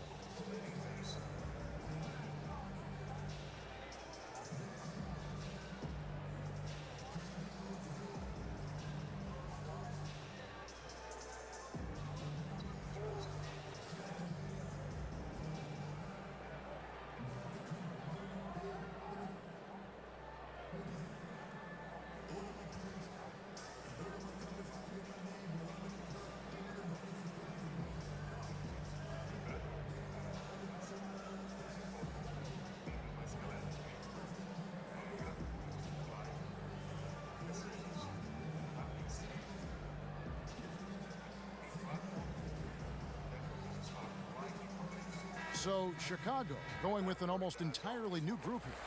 Thaddeus Young, he's checked in for Vucevic. Daniel Tice comes in for Lauri Markkanen. Al Farouk Aminu, he's checked in for Williams. And Satoransky's subbed in for White. Now here's McConnell. Out to Lamb. Three-pointer, good. And McConnell gets the assist. And the story here, Kevin, early on is how well they've shot the basketball. They need a good offensive possession. Yeah, they've gone a long time without a bucket. Back to Levine. And the jam by Levine. Oh, he makes it look all too easy. Levine, I mean, he's someone you can't allow to get this kind of positioning. Now, here's McConnell. Pass to Brogdon. 46 seconds left in the first quarter. Nice D from Levine. Bulls trailed by 5. And he comes up with the deuce. Man, he's such a capable scorer in transition. I mean, once Satoransky gets a step on the D, you got to look out. Levine against Brogdon. Passes it to be touched. And it's out of bounds. Last touch by Tice.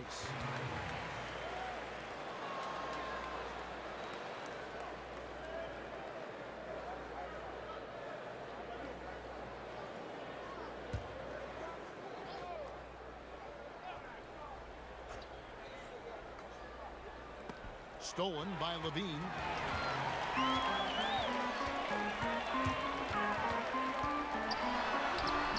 The rebound by Brogdon.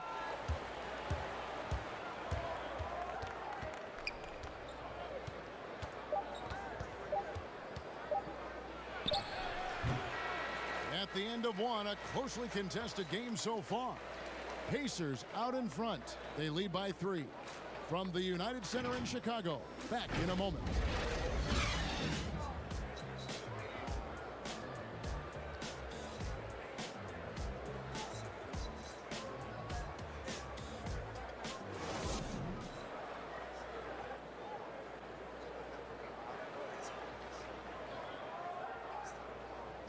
And recently, we chatted with Zach LaVine about the team, and he pointed out what he sees as an advantage. You know, we should have energy and we should be outplaying the other team. Like I said, just competitive-wise, we don't have all the miles other teams have. We should have energy, you know, young, hungry dudes that are ready to compete and show what they have in this league. And we shouldn't be tired out there. We should be the most conditioned team. We should be running people up and down. Greg trying to turn their youthful exuberance into a weapon. I like that he's focused on increasing their level of activity because it's something within their control. And close game underway so far. We'll see if either of these teams can jump out in the second quarter. And let's quickly break down the game, guys, we have seen from Indiana. What do you think? What we saw in that first quarter, they won their matchups defensively. Yeah, they really got after it. I mean, they made life extremely difficult for the shooters, which is why they hold this lead. Satoransky runs the point with Levine at the 2. Daniel Tice out there with Aminu, and it's Young in at the 5. That's the Bulls 5 as we get into the second quarter. Well, in the free agent race last year, for your money, Greg, who would you have rather taken?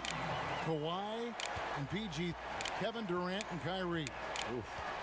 Well, wow. I tell you what, it's a tough call. You know, Kawhi's got a couple finals MVPs. KD's got a couple. Kyrie's got a ring.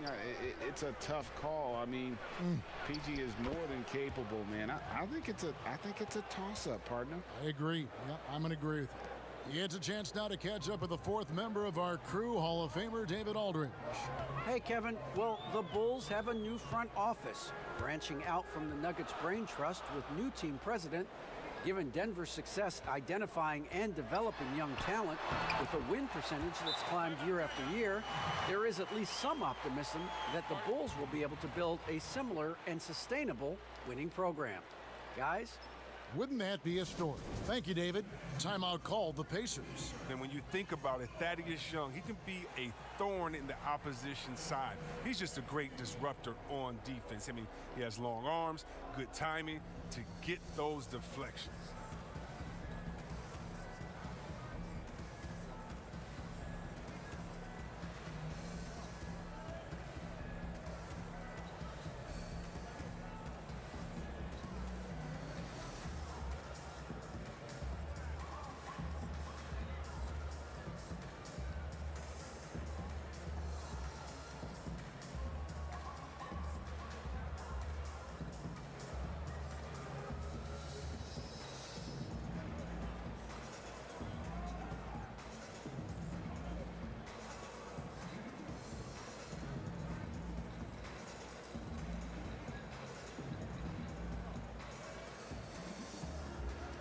So Chicago going with an almost entirely new group here. Vucevic, he's checked in for Young. Lowry Marketing comes in for Daniel Tice. Williams, he's checked in for Al-Farouq Aminu. And it's Kobe White in for Zach LaVine. Pass to Silva. The pass to Sumner. No one near Turner as he lets it go. Off target from outside. And with Young, I mean, his game has evolved over the course of his career.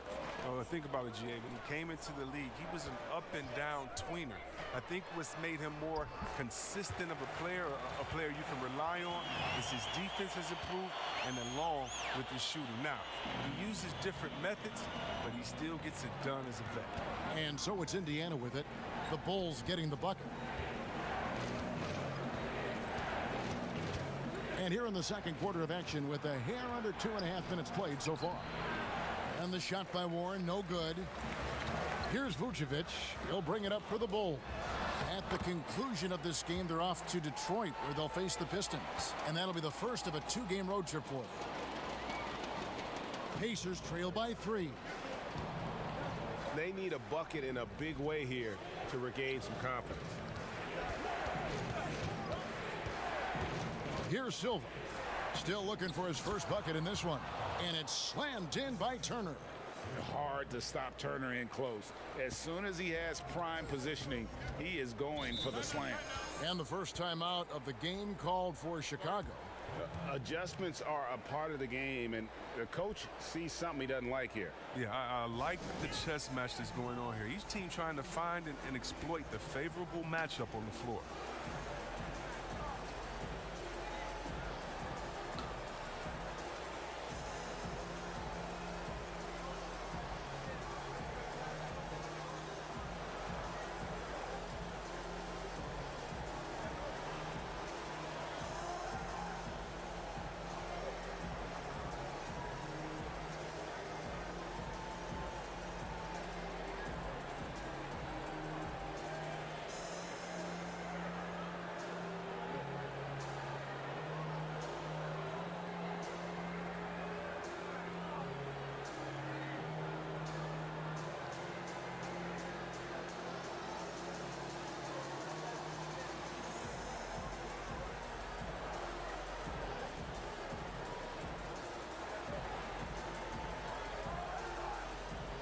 Karis LeVert's checked in for the Pacers.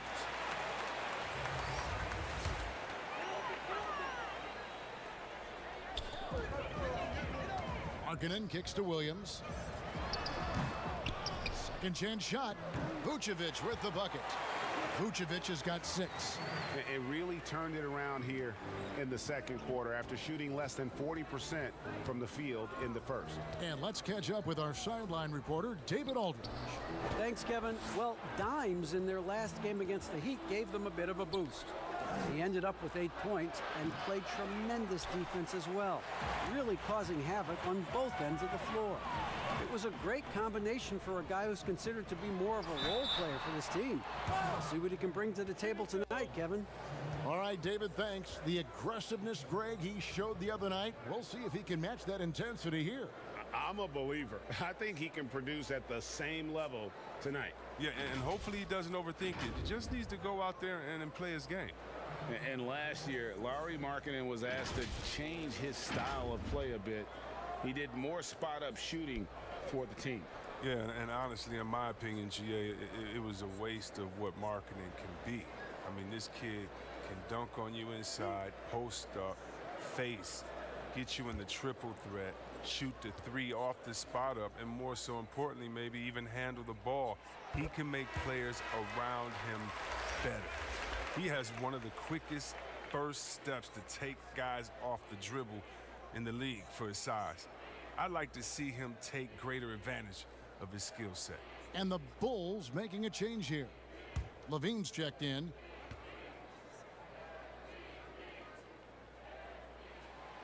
Good on both. Oh, you can get spoiled watching him at the line. I mean, you just expect him to make every one, every time. Turner passes to Silva. And it's White with the rebound. Chicago with the ball. They're on a 14-6 run. 1:06 left in the first half. His scoring has not been there at all tonight. I mean, it tells you a lot about their team that they have the lead in. Count that one. The Bulls' lead has been cut to just 3 points on the basket from LeVert. The Bulls have gone 6 of 8 from the field in the second quarter. Here's White. Goes up again, and it's sent back by Turner. Pass to Silva. Sabonis with the ball. 30 seconds left in the second quarter. And it's LeVert missing. Oh, he found the open space for mid-range. Just maybe rushed his release a little bit. And Levine throws it down. And this gets the team fired up. Levine is an energizer who enjoys dropping the hammer on the drive. Here's Silva. He's been quiet so far. Still no points in the game. He feeds it to Turner. 2 points. That one goes. Putting on the hard hat there. Give Turner credit for staying locked in on capitalizing no matter what. And that's it for the first half of action. What's been a very close game here. Bulls lead by 3. And now let's catch up with David Aldridge, who's standing by from the sideline. All right, Dave. Thanks, Kevin. Zach, a hard-fought first half. What changes have to be made to get a little separation? They're making tough shots. We're trying to stick to our concept, so we got to come back, make plays, make shots, and, just stay solid. Always a challenge for a young team. Thanks for your time, Zach. Back to you, Kevin. Thanks so much, David, and we'll step away briefly, but get you right back out here for the start of the third quarter after this break.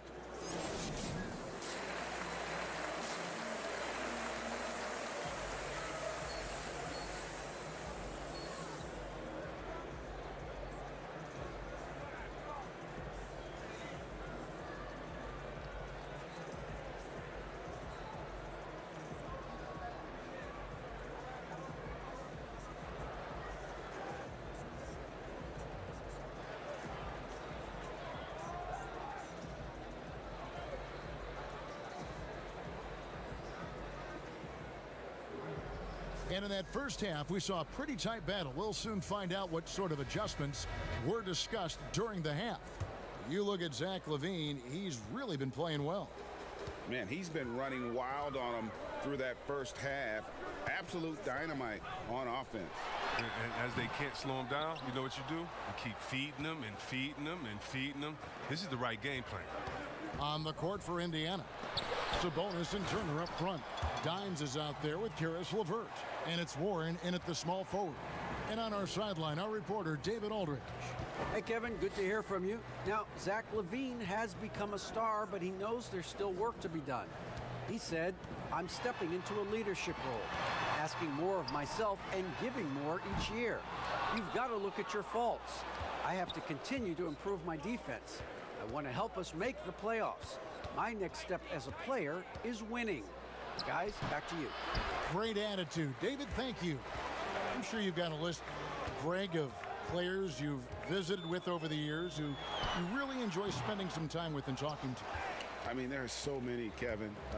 A couple guys, and there is a little bias as a point guard, but Damian Lillard and Steph Curry and Chris Paul are 3 guys that, I enjoy sitting down and talking shop with.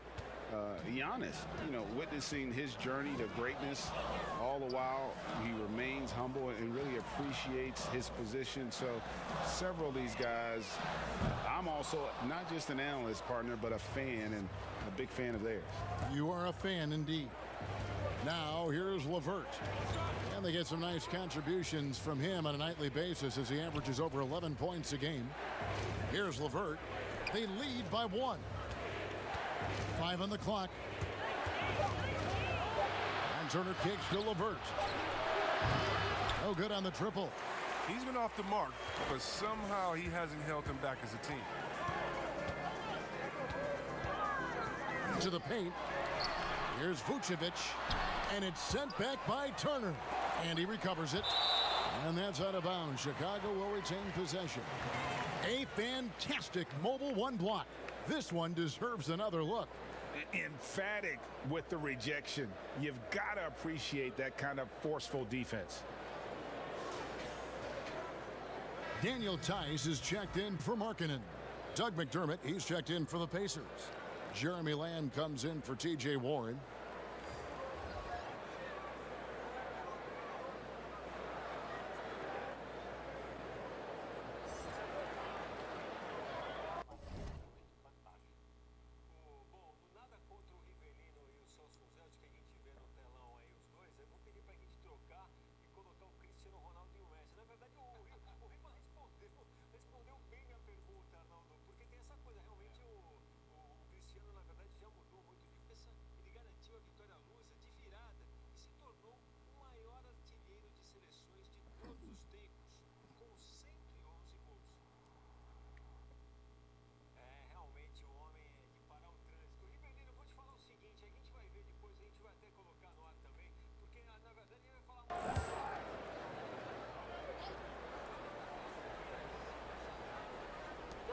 Here's White. He hits the back iron and sinks the shot. And the Bulls lead by 1. Well, there's such a great rhythm to the game. White looked comfortable on the catch and shoot. And here's White. He'll bring it up for the Bulls. Not quite 2.5 minutes played here in the second half. And it's sent back by Turner. Passes to LeVert. Beautiful dish, and the layup goes down. LeVert's got his 3rd bucket of the night. You gotta love his hustle, leaving the defense no time to react. And how about then not settling? I mean, instead of being lazy with the shot selection, they go right to the rim. And Tice gets it to go. Well, because he's so dangerous, the D is often drawn to Levine. I mean, it opens up some wide passing lanes for him. Lamb finds LeVert.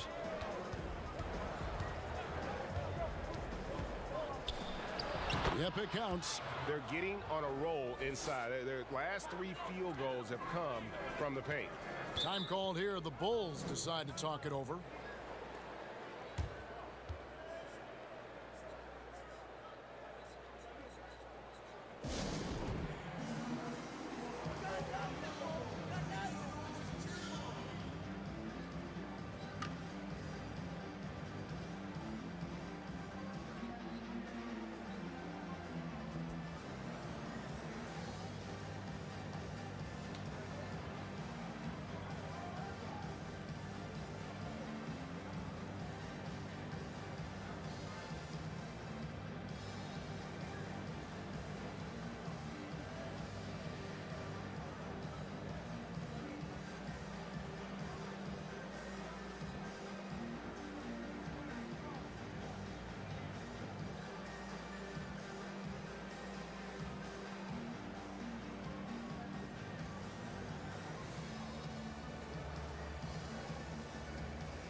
Chicago making some changes.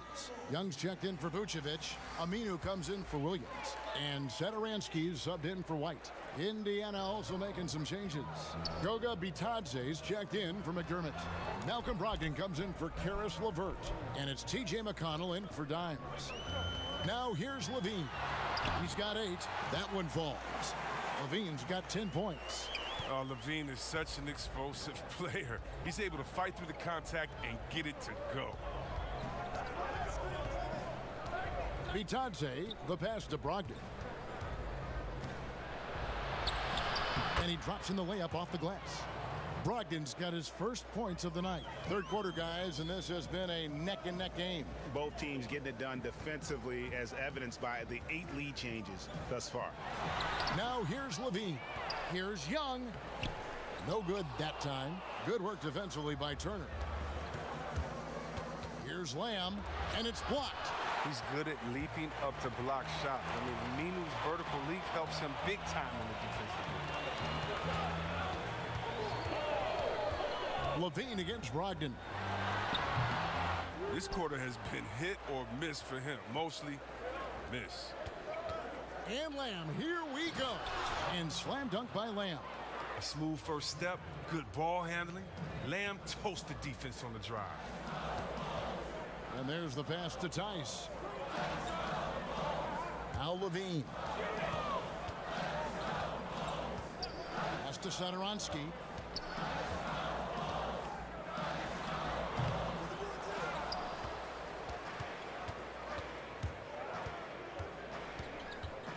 Brogdon outside. Over Tice. And he was able to put it up in time, but doesn't fall.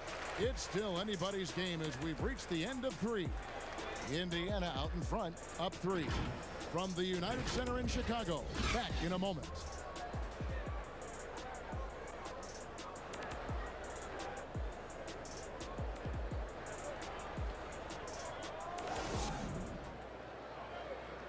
In a moment now as we take a look at our State Farm assists of the game. And I'm glad this was the pick because I love this pass. Such a great dish. That's what I call court vision. Well, it's also called making a good read, understanding where everyone is and taking full advantage. fantastic. And with 3 quarters behind us, we start the 4th quarter in what is still anybody's ball game. Okay, now let's reset our lineups courtesy of Gatorade, all fueled up and ready to go for this 4th quarter. So the Bulls 5 right now. Satoransky runs the point with Levine at the 2. Young is out there with Lauri Markkanen. And it's Aminu in at the small forward position. Well, it's much easier to space the floor when you have effective shooters like Brogdon on your roster. And Young slams it home. Cutting into that deficit now, well within striking distance. Yeah, just trying to keep the momentum now. And that's easier said than done. Now, here's McConnell. And the shot by Warren, no good. They've been struggling here on offense. Yeah, a bit of a dry spell for sure. And Aminu kicks to Levine.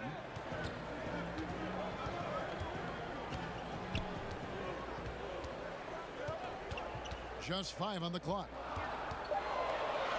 That's in, and the Pacer lead is cut down now to just 2 on the basket from Satoransky. And how about the focus Satoransky poses on these finishes? Impressive watching him work through contact.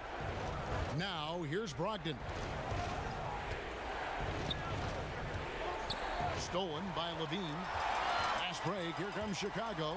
Levine with... Oh, he delivers that with force. I cannot believe that. Oh, the two-way game of Levine, I mean, it's getting better. Plays like this help his confidence moving ahead. And the Pacers call time here.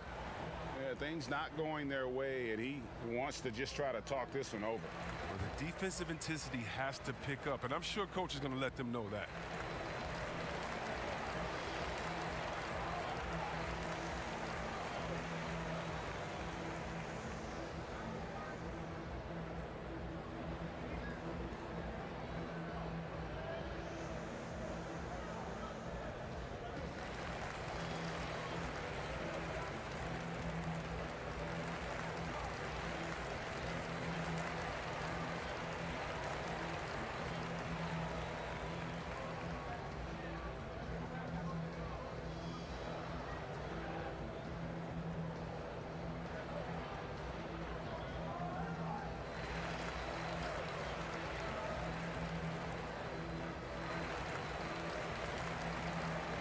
So for the Bulls, Vucevic checked in for Young.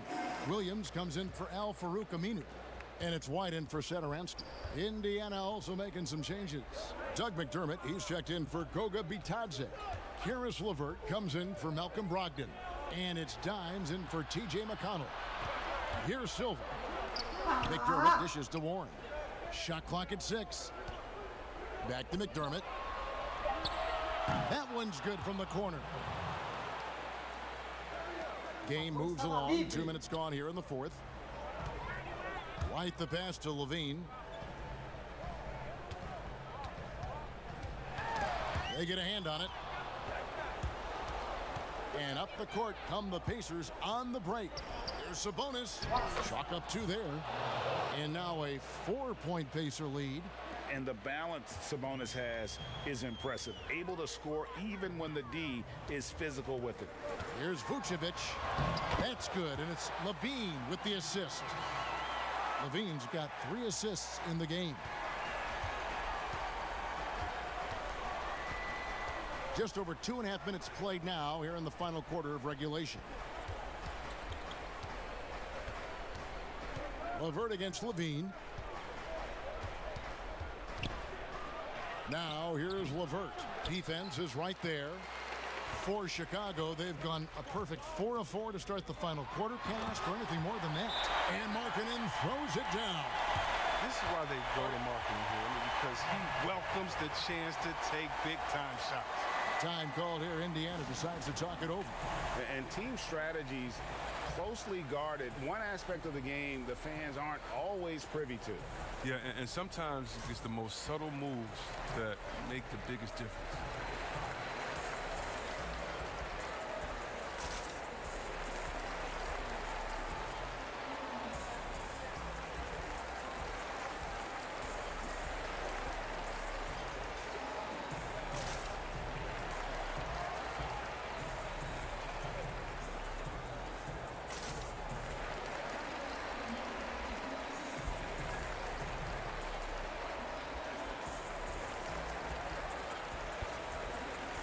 jogo empatado, agora tem que dar tudo. É tudo na defesa. E é engraçado. Eu tô zerado. E com 7 assistências. E 2 roubos de bola. A moment to present the New Balance Player of the Game, Miles Turner. And his focus, guys, has been laser sharp, and his touch from the Eu field, só tô flawless. entregando bola. The Só tô teammates entregando have bola. worked hard to get him the ball in some good positions, and boy, has he rewarded them with.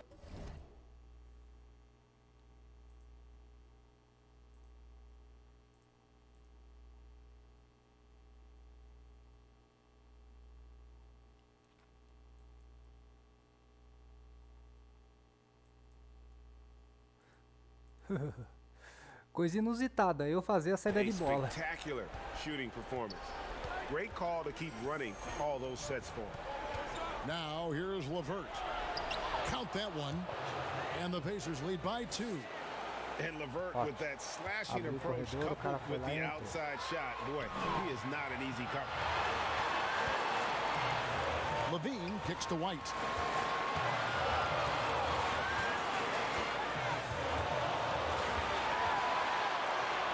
Laid in with a nice touch off the glass. White's got the game tied up here for Chicago. I think White is absolutely fearless. I mean, he puts his team on his shoulders. Inside is Levine. It's good, and they get the go-ahead bucket. Levine's got 4 points this quarter. This is what leaders do. Levine commanded the rock and coming through in the big spot.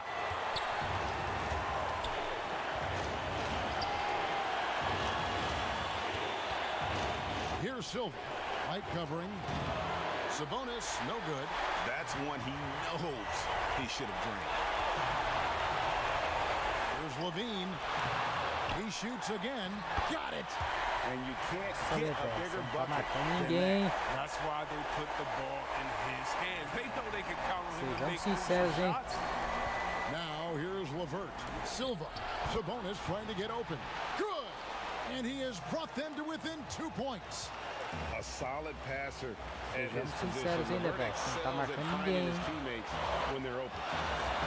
Levine inside the three-point line. It's in!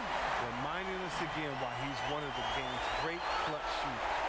Guys, it's come down here to a very important possession. No room for error. Levert the pass to Sabonis. Back to Levert. Fires for 3. Chicago grabs the miss. And an intentional foul right there. And the Bulls making a change here. Young's checked in. Chicago calls timeout. They're up Mais by jogo 4. vão perder no finalzinho. 24 Tudo bem, eu seconds tomei left to uma play decisão here in the ruim. fourth. Eu tomei uma decisão ruim de pedir um passe onde não podia, mas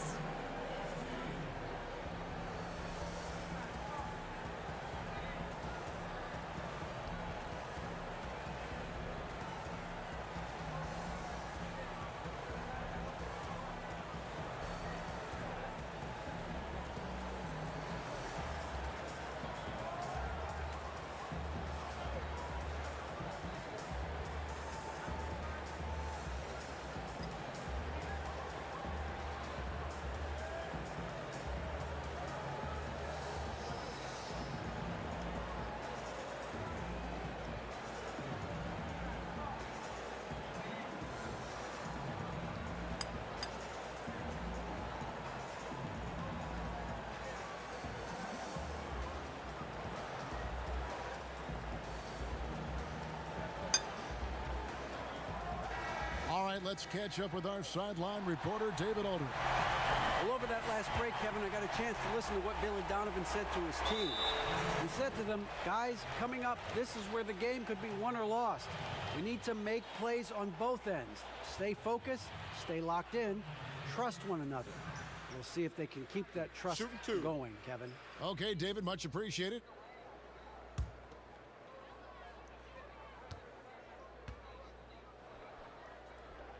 So the first one drops, and that puts them up by 5.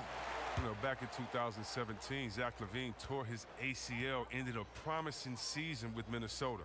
That offseason, while rehabbing, Levine was traded to the Bulls. He used both events to fuel his career. A good league is even better with excellent work at the stripe. Timeout called the Pacers. They trail by 6. 23 seconds left here in the fourth quarter.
.23 seconds left in the fourth quarter. Markkanen against Warren. Stolen by Markkanen. And that's an intentional foul. You have to foul, but I'm sure they would have liked to foul someone different.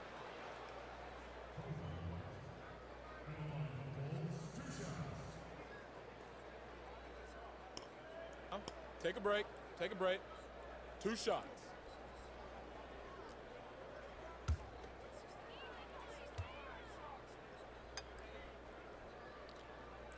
First free throw is good, and that makes it a 7-point lead. There's so many levels to Kobe White's potential as a scorer. I mean, but he's really impressed me with his ability early on.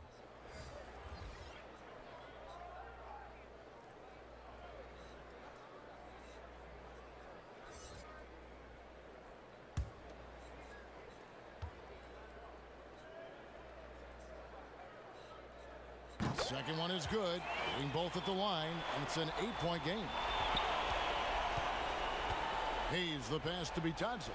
Here's Sumner. And the Pacers can't get it to go. So the Bulls win it. Some good moments throughout this one, but they had the clear advantage down the stretch. Yeah, I mean, I love the way they executed on both ends of the floor, completely under control for the vast majority of the game. And whenever there was a misstep, they just didn't allow it to fester, and that's why they're going to walk away with the win. And that about wraps it up. For David Aldridge, Greg Anthony, and Chris Webber, this is Kevin Harlan thanking you for watching the NBA on 2K Sports. We'll see you next time. Have a great evening.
Até agora, lá na frente, eu não consigo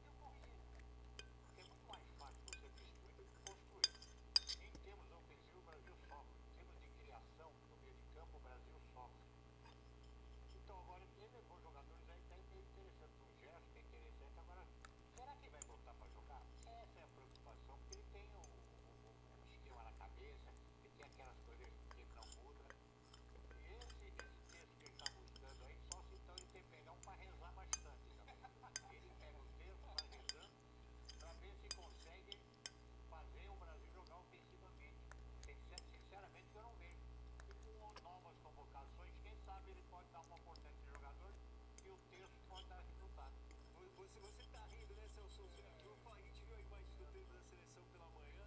Na verdade, a seleção, não sei se trabalhando, pelo menos se preparando para trabalhar. Agora, Celso, eu acho que tem uma coisa que vale a pena a gente falar também, que é forçadamente, como já aconteceu com o futebol feminino aqui andou, quando na verdade foi na base da lei, agora a seleção encontrou esse problema da liberação dos jogadores.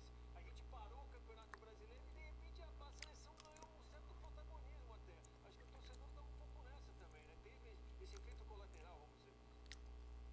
É tão simples, né, Vladimir? Sim. É lógica de não dividir atenções.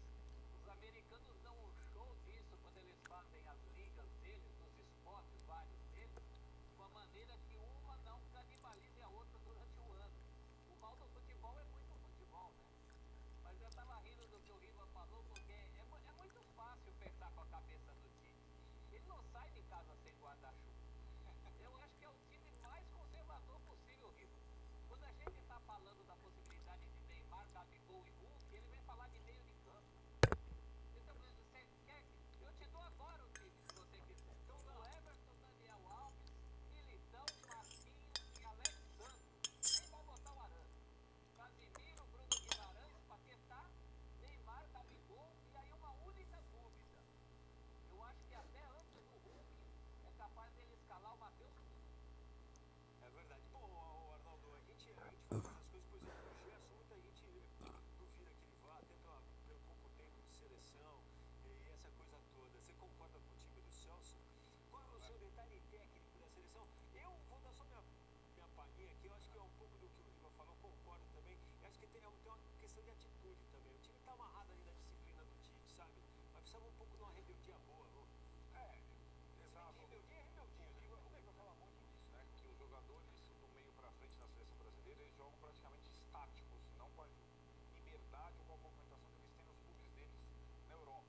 Você pode pegar todos eles que tentaram jogar com o Neymar, o Richarlison, Firmino, o Gabriel Jesus, outros. E eu acho o seguinte, a discussão primeira era dos três zagueiros, o Tite respondeu a pergunta sobre os três zagueiros.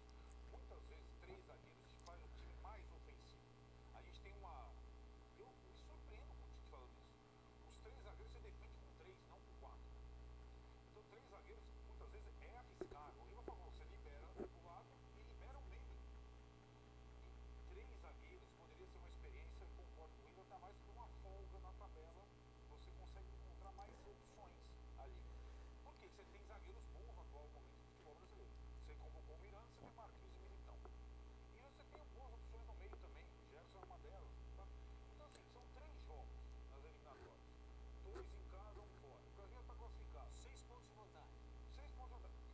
Testa um pouco, arrisca um pouco. É isso que a gente tá pedindo. O seu pensar no time lá, o Riva falou, tem que ser último terço, eu não aguento mais essa expressão último terço, gente. Último terço, caramba, meu. Eu tenho que ser ataque. Se arriscar, risca com Neymar, Gabigol e Hulk. Pois é, alguma coisa assim. Porque três zagueiros também não é novidade pro Tite. O melhor time que ele já montou tinha três zagueiros. Lá Que no era o Grêmio. time de 2000. Exatamente. Ele acha o melhor time que ele já montou. Eu não acho. Eu acho que é o Corinthians de 2015. Mas ele acha que é aquele Grêmio de 2001, né? E tinha três zagueiros. Pra ele não é novidade isso. Mas é que é essa coisa, né? Líder das eliminatórias, não tem que pensar em três zagueiros, tem que pensar em três atacantes, ou não? Ou duas coisas, dá pra fazer. Tem gente que joga com três zagueiros e três atacantes. É assim que joga.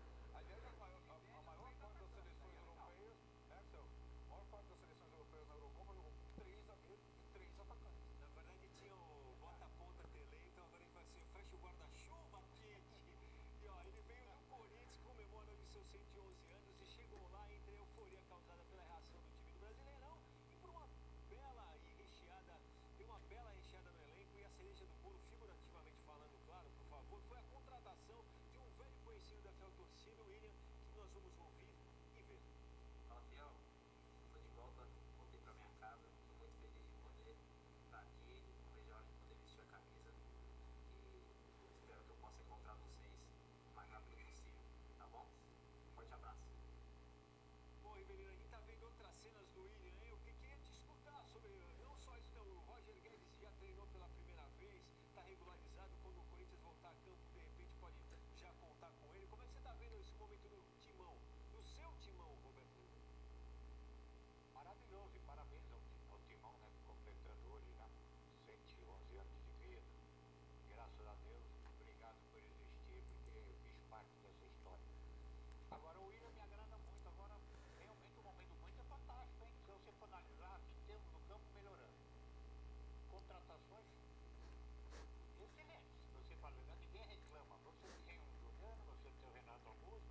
tem o Roger Guedes, que eu já tenho minhas dúvidas um pouco, conheço, sinceramente, o Roger Guedes muito.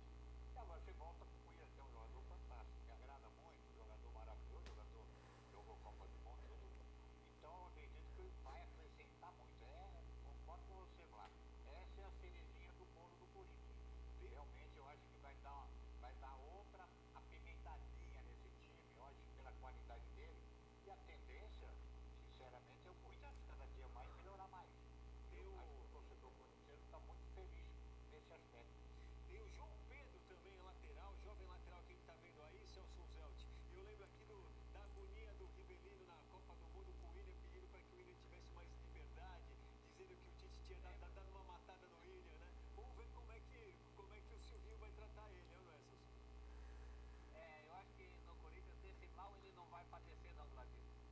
Ali está precisando de criatividade, de quem joga o futebol que ele joga. É um retorno, eu acho que muito parecido com o do Jô, viu?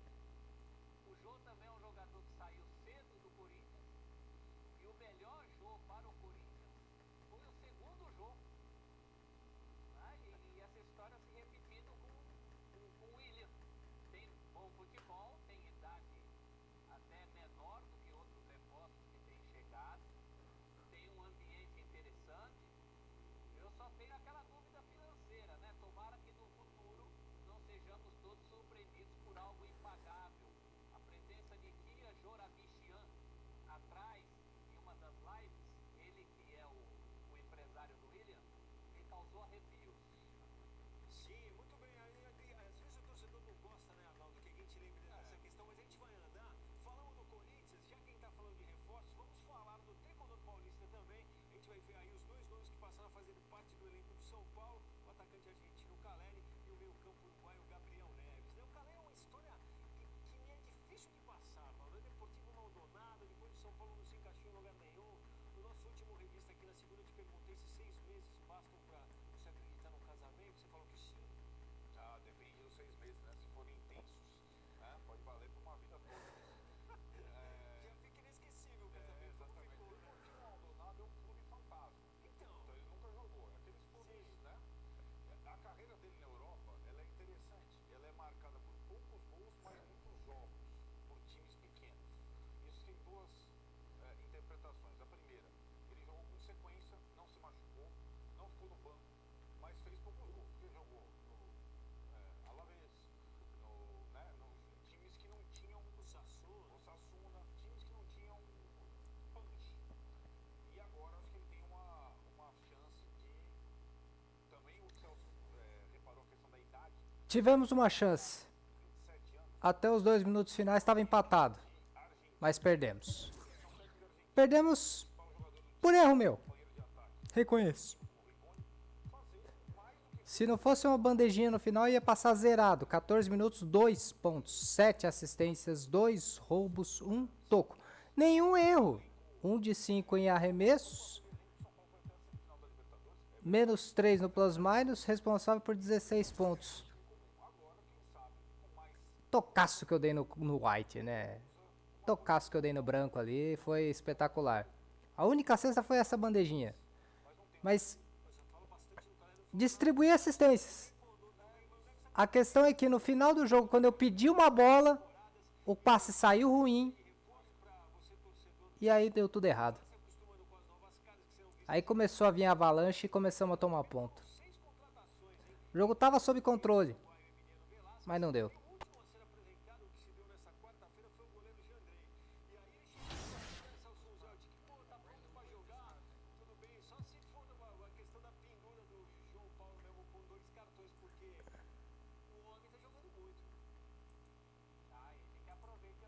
Essa chance, né, Vladimir? João Paulo, um dos grandes goleiros em atividade no Brasil.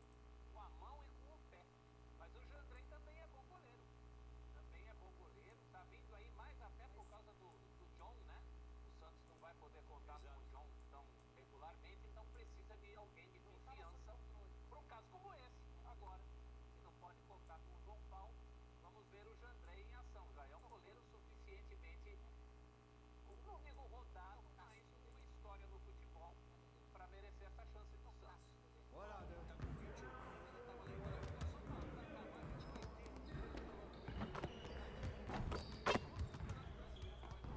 Great game.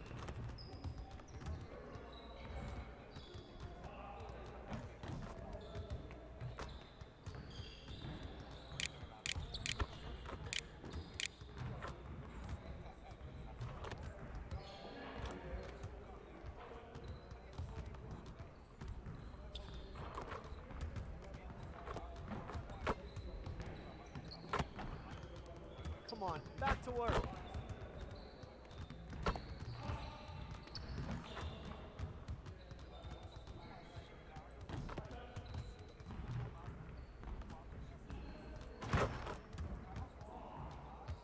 This is where things count, right here.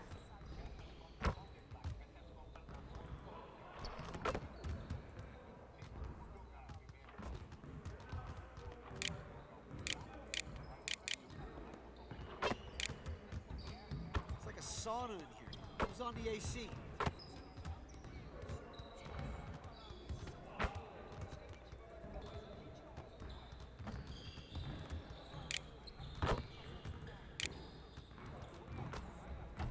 You'll never get better watching other players work out. Go do something.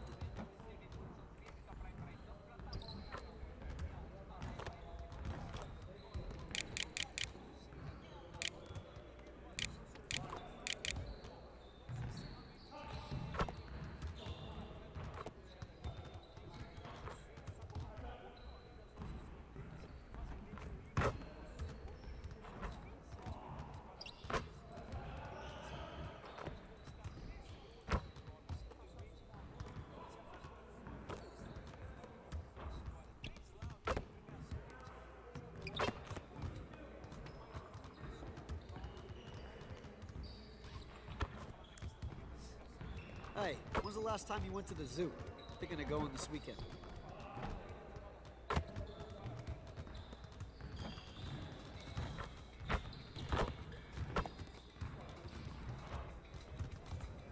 What's the weather like outside? I feel like I've been stuck in here forever.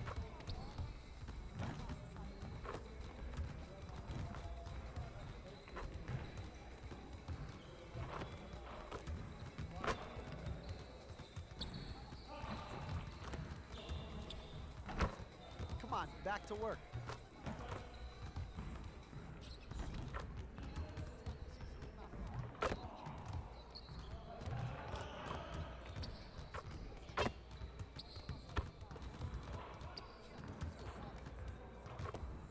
When's team dinner? I'm starving.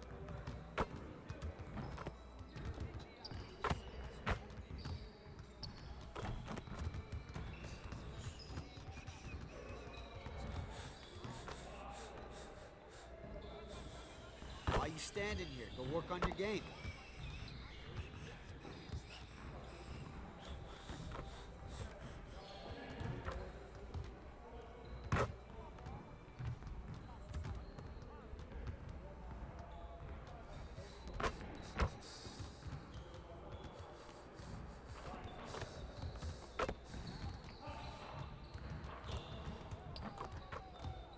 Don't stop grinding, man. Winners win. Keep at it.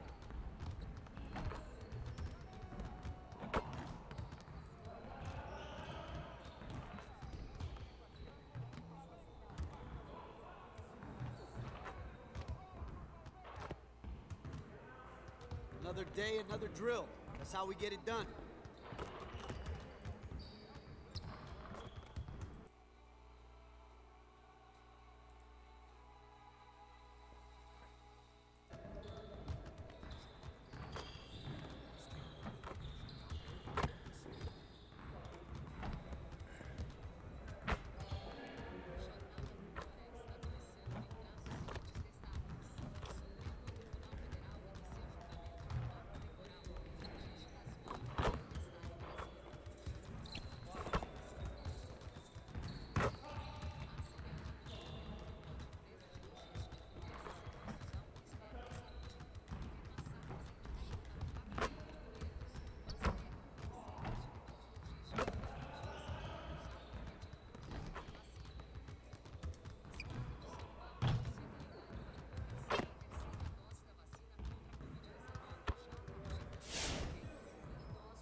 get everyone over here and get started.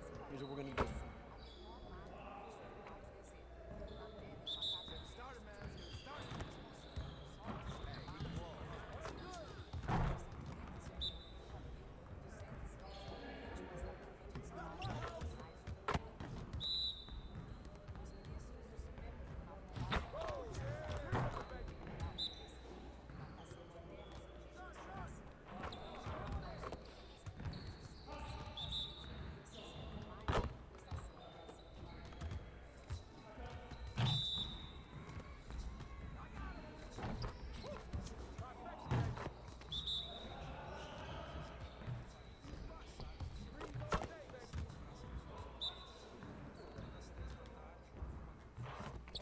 One more.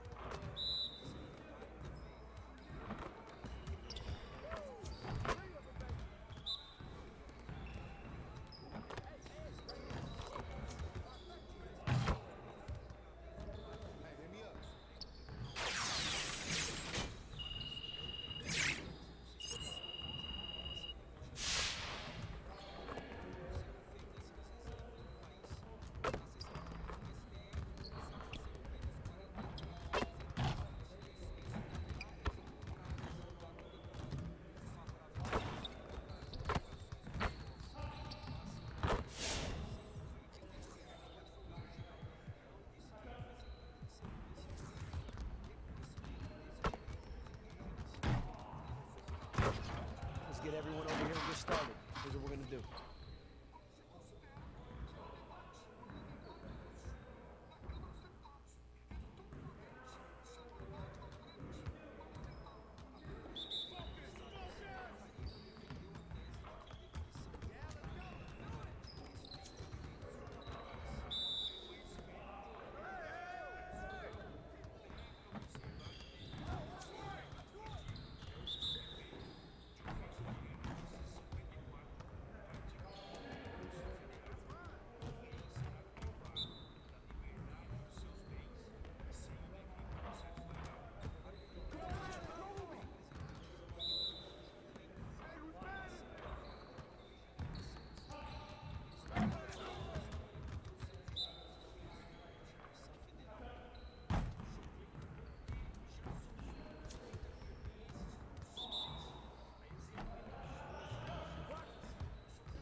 Let's get everyone over here and get started. Here's what we're gonna do.